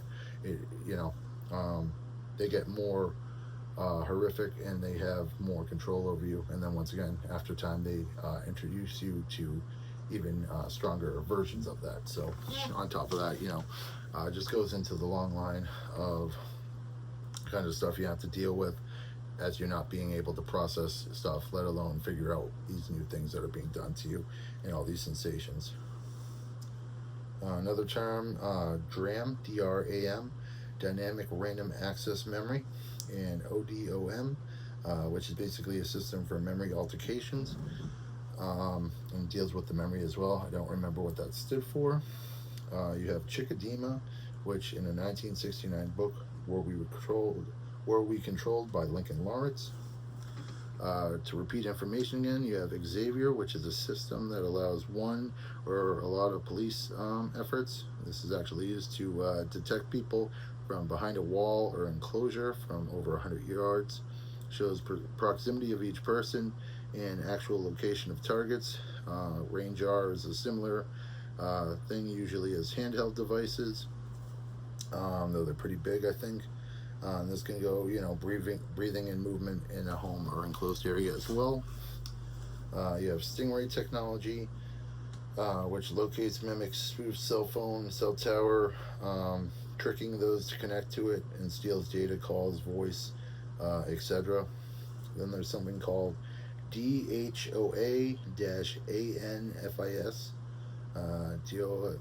It's just an acronym, right? So this is a hybrid technique to detect routing attacks on wireless body area networks. And this is a term you should look into, wireless body area networks, WBAN, WBAN. Basically, this is patient and patient's health, patient health conditions being monitored remotely.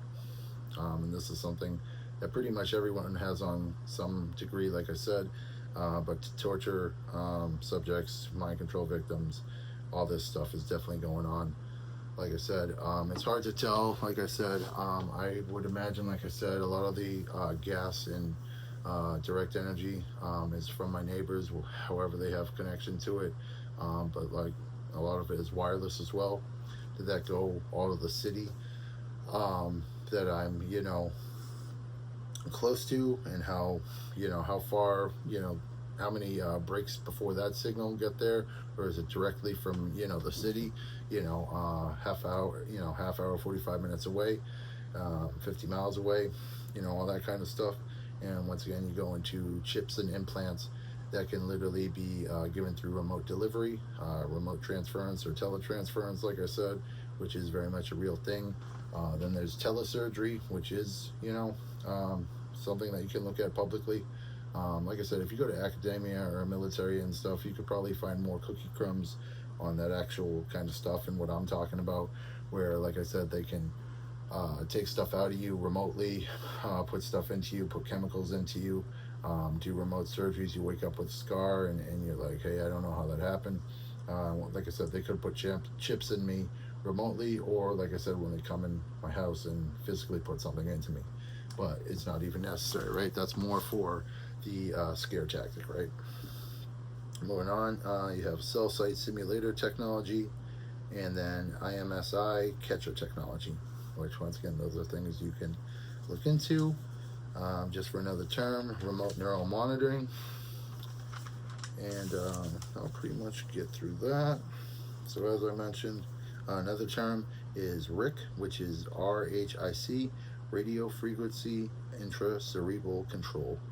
And this is kind of network of its own, but it's just another aspect of this. There are other military applications like network sniffers. They have neuron firing frequencies that can do with a stimulus pop technique, and these are things you can look at on your own. Like I said, just going once more into like the espionage, kind of like, you know, people pretending what they're doing is okay, or living in the Wild West because they're either under hiding or they are part of the system rather than, you know, part of the government initiative. They're part of the system, so they can steal memory, muscle, tissue, bone density. They can steal things like water or blood even. If you visualize it, the mind makes it real. And if you go and if you are trained to go into other people's bodies, that can go with that. So just kind of going in with that a little bit. And like I said, it's hard to pinpoint where the actual programming for this kind of stuff exists. But anyway, so Scientology can look into the aspects of organized stalking. And then there's Psychotronics and LIDA, the LIDA machine.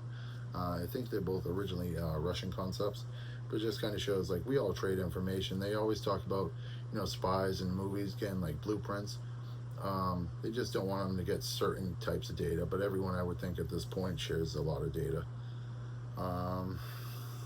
You have cyclotrons, which is a type of particle accelerator, first developed in the 30s, used to accelerate charged particles such as protons or heavy ions to high energies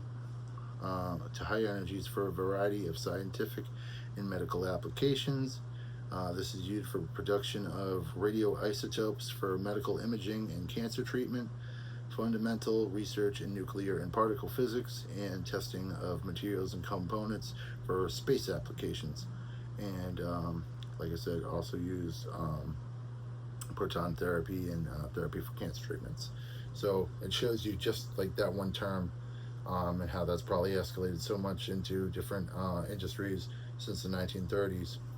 You know, this is how all these industries overlap with one another, how they're kind of cross channels all the time. And once again, you put that with the military and government as like the umbrella for all this, you know. Once again, ions play a big role in this, non-ionizing, ionizing, connected to radiation. Like I said, I could go a little more into that, but just for something to put out there. You have infrared lasers, which can detect vascular activity in vascular infrared. So once again, a lot of people say like laser weapons are a thing of the future. They've been used for decades. And this is just one example. If you go look into, you know, literally, you know, military laser guns, I'm sure you find prototypes and they show you something that looks like a gun. But the reality is obviously much different. There's the TAMI program, which is Stanford Research Institute's program. You can look into that. Bidirectional assortive memory probing, which would be acronym of BAM. So then you got, like I said, like just something to put out there. Pegasus software is like, you know, kind of like the known thing that people put out that the government uses for spyware. Doing all sorts of, you know, awful projects and operations, but there are probably a bunch of other ones that you can dig up that kind of mimic the same kind of things, unfortunately. Once again, just precognitive response programming for recognition of faces, places, topics, subjects, events, and names. Like I said, this is all used as kind of like metadata in a sort of way, but you know, that's kind of like a big moneymaker for the world, unfortunately, and combination to like the science aspects and the space exploration and all that kind of stuff. As far as, like I said, like how people cover stuff up, you know, my brain scans and all that kind of stuff, brain pattern echoes and brain prints should look altered or different from first brain scan or MRI leg to a second one, you know, being years later, months later. Could be changes in the waves or the signals, and so like, you know, this is this is how, one of the things that they cover up. But the official story is different from what data that they actually log into the system behind closed doors. So once again, I may be a test subject, I might be a mind control victim, I might be all these things, but this happens to so many people if they're trying to make money or just turn your life into an experiment. They're like, oh, this won't have, it'll be non-lethal. That's a big word with this, type of industry, non-lethal. So you can deal with it basically, even if you're part of this. If you find out, you still got to deal with it, and there's nothing you can do, right? Unless someone comes forward, right? So, like just to say, the brain, being an organic computer, it's basically led by electrical impulses. So if you're wondering, like I said, it's basically, frequency, vibration, and energy. And then, like I said, electrical impulses. Your heart has electricity, your brain has electricity. We are electrical beings, and a lot of that's downplayed, but very much so is that the reality. So, like I said, this doesn't even go into like the cryogenic technology or uses of like nitrogen and stuff like that. But like I said, going into freezing the body because it's so moldy from microwaves or stuff like that, or just to freeze the body until it heals. Obviously we have like the fat sculpting and that kind of thing. In the modern day, where you can only take off like 10 pounds at a time, where freezing the fat and then cutting it out. But like I said, the technology and the reality far reaches beyond that. Obviously, from my experience. So I'm just kind of going down stuff. But yeah, just to put in your head again with the psychic driving, we are creating real zombies, real vampires, real psychic vampires, real cannibalization. This is kind of where we're at, like if you're stealing people, pretending it's Wild West, we're making another type of being that's getting away with crimes that are so far from, like I said, we're trying to get narrow rights right now and trying to get these stuff out in the open. So far away from even that, right? Like I said, we have remote surgical, medical, chemical deliveries directly to the mind or inner body. That goes into, also I've had remote lobotomies, remote motor functions, and facial body gestures controlled. Like I said, everyone on the grid can be controlled like this. They might learn how to act and camouflage themselves as someone who's jacked into the matrix, or this is the new way that they live, and they do all this kind of stuff. Or like the supercomputers can control them on top of that. So they might be doing stuff with their eyes and stuff like that on purpose, and they've been programmed that way. But then also there's a program on top of that can be doing this stuff on top of, probably putting thoughts into their head and what to do and how to act, which is unfortunate. So I already said about the telephone and hearing aids concept. Like I said, you can camouflage yourself as the people within the TV show on the same server on the internet or same streaming platform, kind of like how people do watch parties.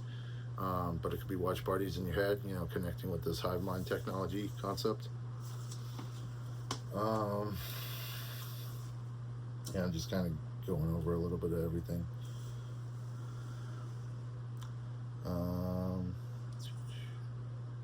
So just to add a little bit, the telesurgeries, I think, were first originated in 2001, Operation Lindbergh. So if you're looking a little bit into that, and 5G, fiber optic networks, and robotic surgical systems, they're doing commercially or in public, minimally invasive procedures, and even, more invasive procedures. So once again, that's stuff you can look into. A little more with the laser technology, can be set up in a 3D environment where individual is, where a fall is done remotely through methods of telesurgery the same way. Rooms or individuals and homes can even be altered, and the person has implants, or the room has sensors, or the person has sensors, and it's communicating with this digital information, whether it's in the that environment or remotely done. So getting into a little bit with the telesurgery stuff and a little bit of these remote deliveries, the remote transference and the teletransference. how this is possible. You know, the stuff that you can look up a little bit. Neural dust. It's, you know, you have smart dust, which is, you know, little particles, very, very tiny, obviously. You know, smart dust, kind of like a smart device, you know what I mean? It's like a smart device, only microscopic, right? So there's smart dust, and then there's neural dust, both being variations of themselves, used for biomedical applications, but it can also be for digital systems and sensors, like I said. Once again, this is something that you can check in with UC Berkeley on their kind of archived information and testing. But yeah, so you have mini sensors, mini scale sensors implanted in brain or nerves, and transmits wirelessly. You have body dust, ingestible, injectable, can be by food, liquids, or gas. Um, Medical ions, same thing with that. Utility fog creates swarms of tiny intelligent robots and can change physical configurations, creating programmable smart surfaces. Then there's claytronics, which is programmable matter. This can once again change shape, color, and density. Basically, it's like digital clay. You know what I mean? And like I said, this is all stuff that's real right now. They probably are not as forthcoming about how it's actually used. But I'm going to say millions of people probably have stuff like what I've been through, you know, when they go through their trials or initiation, or they were born into it, so they have more of the behind closed doors of what a human hybrid or a digital human hybrid would have, right? So then you have aerosoluble electronics.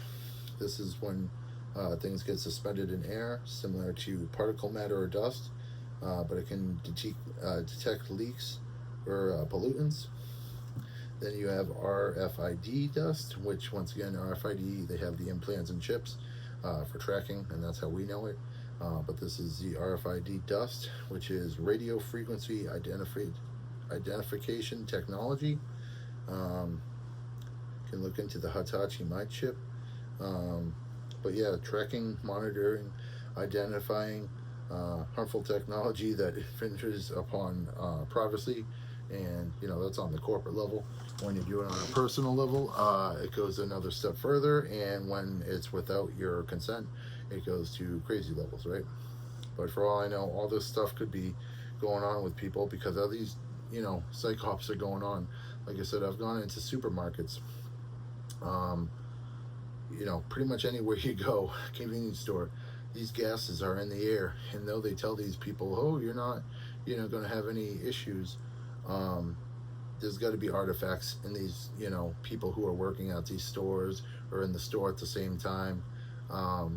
You know, once again, why they're going to go even harder on that individual like myself with these kind of scapegoat rituals and saying, oh, you're the reason for this. It's like, no, the government is the reason for this, and they don't care about you just like they don't care about me. And if you don't fight for it, that's exactly what we're going to get, you know. Then we have WSN, wireless sensor networks. You can go down a rabbit hole of that. Obviously, what we know a little bit, you know, about nanobytes, nanobots, nanotech, smartbots.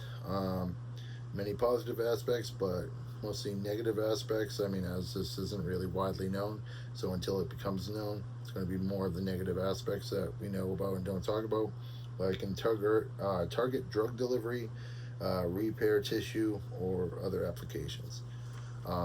Once again, you know, I'm talking about using your mind's eye, your third eye light, which once again could be a trap to torture individuals to do this kind of stuff, so that they can be kind of used as target practice or used in these psychological operations. But one of the other ways, or you can like block thoughts or do other kind of psychological kind of mind force or mind power. What are we going to say with that? But so you can use your light to heal and regenerate, going with all the chakras from, you know, how it was in ancient times, and kind of attaching a digital system to that. So you can't, you know, it's basically like air bending, space bending, and all that kind of stuff with digital means. With the actual light, I don't know if this is doing the repairing, or is it because you're with an automated program that's either done remotely or connected to a server. But like I said, that is like the end result. You know what I mean? So can I literally meditate with my light? And if I use a light bulb for charging, you know, through electricity or other means, is that me actually regenerating, or is that the electricity? Like I said, we're electrical beings, you know.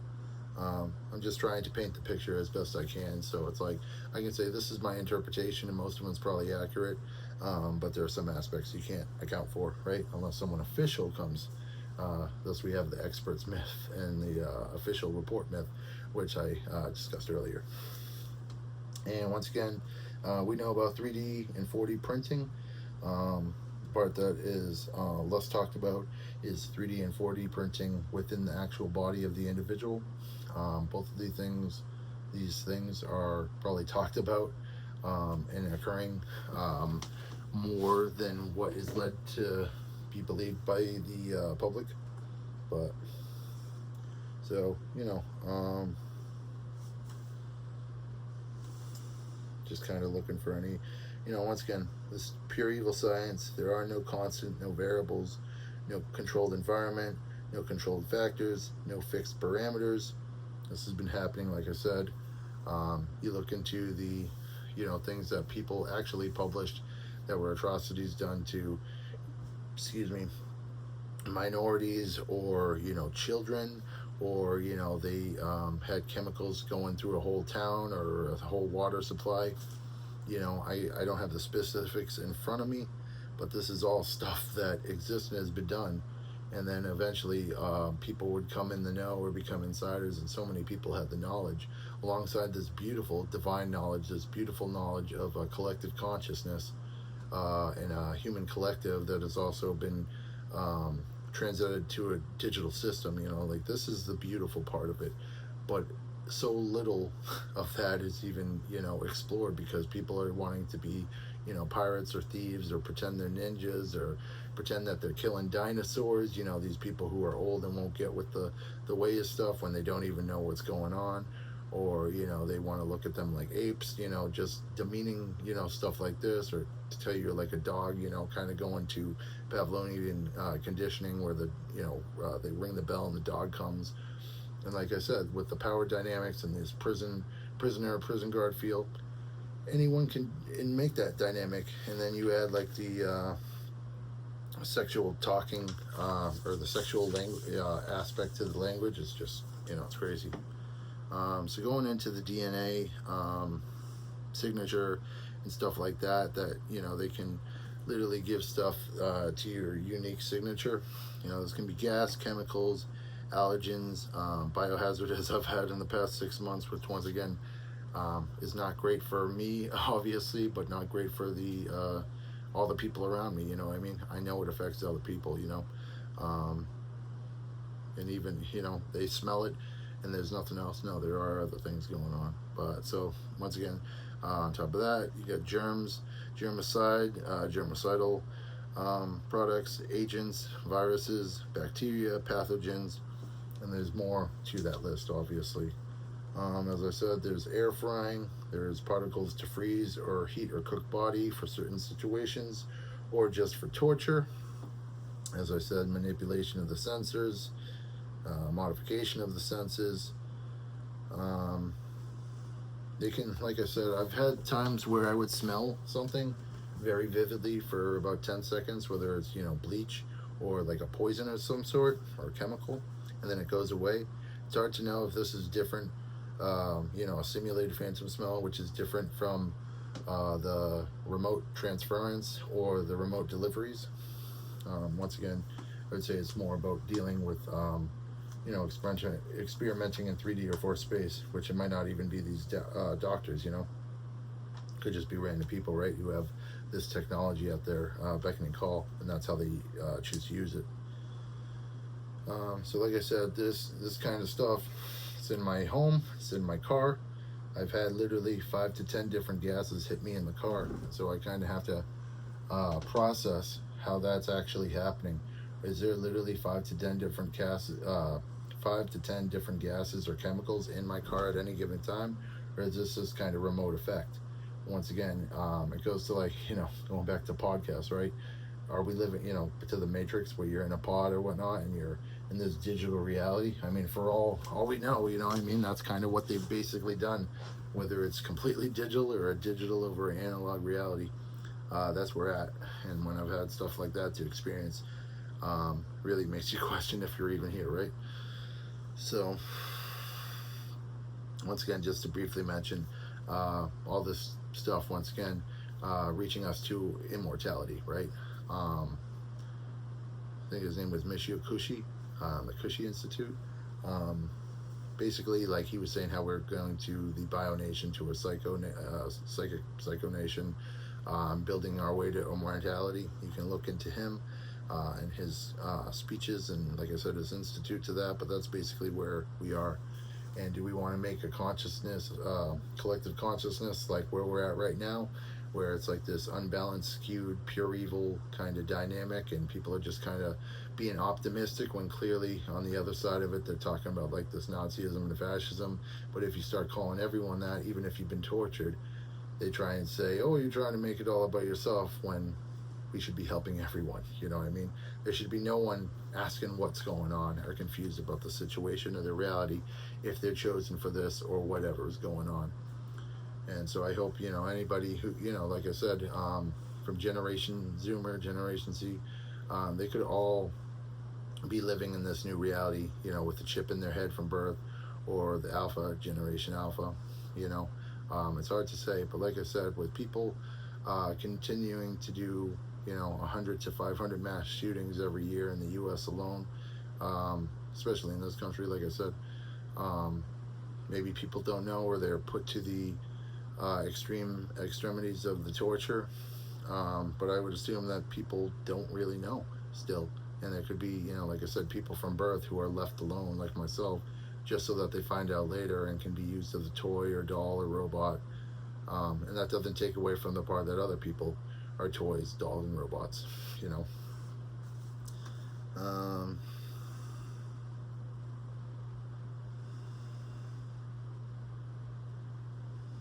So I'm just trying to look for anything here that's kind of coming out that I haven't really mentioned. I guess it's kind of important to say at this point, once again, we've probably had at least 75 years of aspects of this, and the fact that the government has not had any official or public statements, or not really trying to groom the country or the society, except in hidden, and once again to hide 50,000 deaths every year, and God knows how many millions over a decade or decades, for this torture, this pointless science, all this other kind of stuff, when once again people would probably be volunteering $50,000 for like a year of your time, 6 months of your time, knowing that these make billions and millions and billions and billions. So once again, I'm sure that could be, that's where I would like us to be. So at least it's transparent, it's out in the open, even if nothing changes and everybody knows. You know what I mean? Everybody knows publicly, so they can speak about it freely. And we can actually protest some of this kind of stuff. Once again, knowing that we have a manufactured narrative and everything, whatever. We shouldn't have to know, people in like conspiracy stuff, just like, cause I remember you used to see it in my YouTube feed every once in a while. I talk about like the Agenda 2030 and how that goes to NASA or whatever it might be. And then like Agenda 21, which I guess could lead up to, 2100, and it's like, we're only at 2025, I don't think we need to be playing this game and torturing, killing innocent people and hunting people who we think are, cowardice, or not doing whatever it is, because of this societal mentality, right?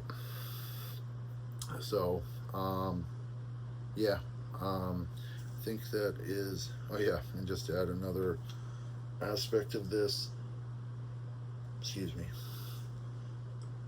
I have gone to the dentist, and I know that after I went, I experienced like crazy types of pain, similar to the signals that I got from microwaves or stuff like that. And I mean like really bad pain in my teeth when I got a filling. And that's why I haven't gone to the dentist since. So I don't know like what the issue was with that, but like I said, a lot of times with the subliminal information, I don't know if I'm connecting stuff, but a lot of time it pans out. So you get stuff like the Bluetooth, right? And with these dental implants, you have no idea to know if like you have some type of Bluetooth technology, right?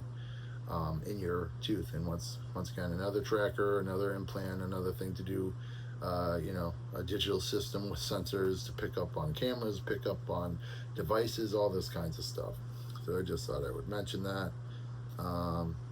Surveillance state with cameras, all your devices, every signal that you come across in public, a lot of the stuff you touch basically, and combine that with the mind stuff, and your subconscious and conscious and your thinking and the telepathy and all this other stuff. Just crazy to think about.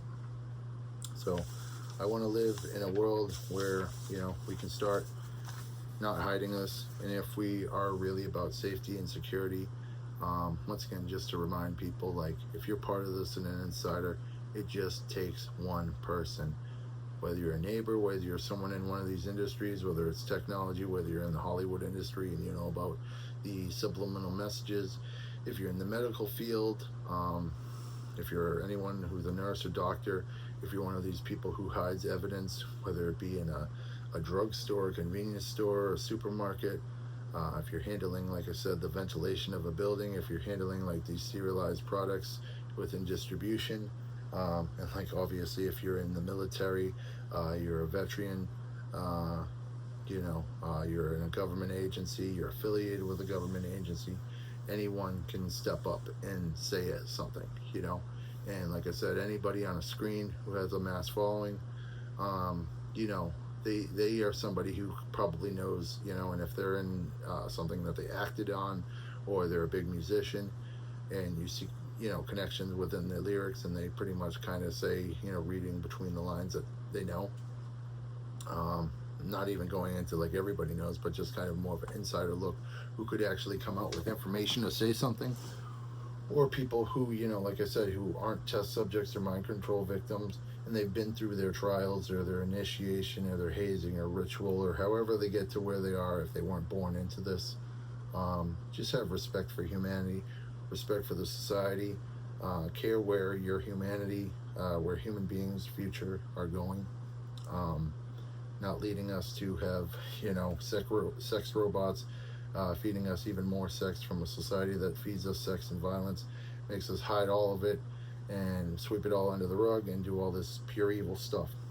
Don't let them sweep it under the rug. Do not let them clean up your streets, knowing that stuff is getting progressively worse, behind closed doors. And this is a burden that no one should have to hold on to, these oaths. They should be, you should look out your world and see something beautiful, and you shouldn't have to be like, well, it's, if you can live with it, right? It's like, no, there should be people who are willing to sacrifice, and we came from a country, in a world that used to have tons of wars and millions of people died, and they still do.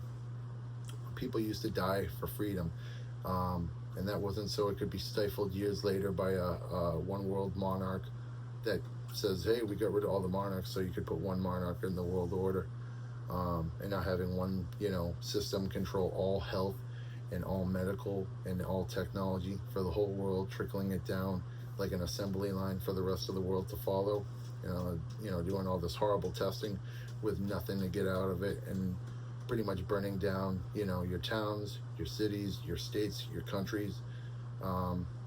Like I said, turning you into a sociopath and a narcissist and all this awful stuff, which once again, are we good people? Are we only, doing the best in our situation? That is one aspect of it.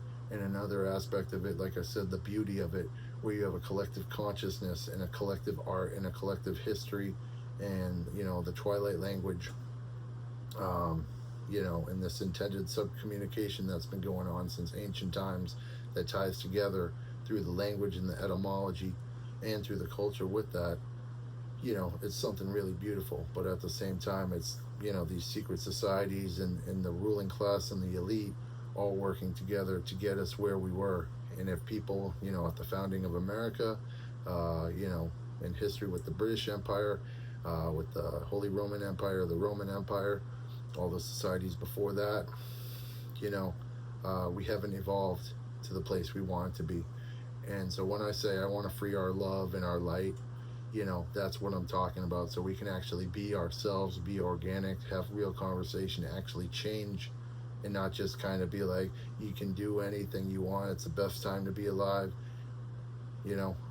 Best time alive is not going hunting and killing and torturing innocent people and shutting your mouth about, 500,000 dead from suicide every decade, that the majority of them are growing through this, 25,000 homicides every year, percentage of 3 million people, being tortured slowly over time until they die. It could be over 5 years, 10 years, 20 years, their whole lives. And everyone could be living that, even if they went through their trials and they're now part of this system and this surveillance state. All these people in this town who've gone through it have to lie to themselves saying that they're doing this and that they're good people when they're turning into monsters who, like I said, you're having legal serial killers, legal crimes against humanity, So at what point can you even judge, rapists, pedophiles, serial killers, when you look in the mirror and you have many of the same aspects of their lifestyle? Just kind of trying to put both sides of the duality, because it's very hard to experience this and see outside your perspective. So I hope that I've done that with this video series. I hope, there's going to be a written version of this, as far as the transcripts from this video. If I get to actually do it the way I want to, I will turn it into published works. Like I said, I'm just trying to get out of this situation with my life. But I thought this video series was important to do. And like I said, I know that they control everything. I know that they can make this video never see the light of day. But I can only hope that I can try and get it out there and try and have enough money to get resources to try and get eyes on this and try and make people at least care. Because the point of this is so that everyone else can talk about this publicly. May not change the situation. Even if we protest, it could be on an assembly line for when we're allowed to get the change that we all deserve. But it's at least someone talking truth, raw truth, being pure in whatever form it takes, and showing, that they can come out the other side with love. And I know, like I said, that goes back to, people who are like, we're living in an apocalypse. Well, you want to create the apocalypse, but you don't want to have to deal with the consequences of the world you created. And it's polluted so much of our culture, polluted and given schizophrenic kind of meaning to our TV and movies and our music. I mean, even if you go back to the 60s and 70s, the message was beautiful, and what we have traded that in for, it doesn't compare. And we can get back to that kind of revival of love, whether it's a revival of religion or spirituality or just a spirit in general. And people don't need to believe in something to fight for something. And obviously people want to live a simple life and they want to just have fun and just do stuff that way. But there is another side, and do you want to be someone who dies as a coward and holding up and lying to yourself the whole time that you were securing and protecting, this nation or the people? And like I said, a part of that's true, but the part where you're not, accounting for the evil that you've done, accounting for the society's evil, and that it's better that this reputation of America be preserved, or of society and the world be preserved, you need to show all of it. You need to shine a light on the darkness. And I hope that's something that, I can play a role in doing, and I hope that's something that we get to eventually in the future. And I hope it's not 2100, and I hope that we can all, in our collective that we live in whatever communities we live in, we can fight for this and get to that point, and that we can shape the future and shape the narrative more than we currently do. And with that, I'll say love and light, and take care.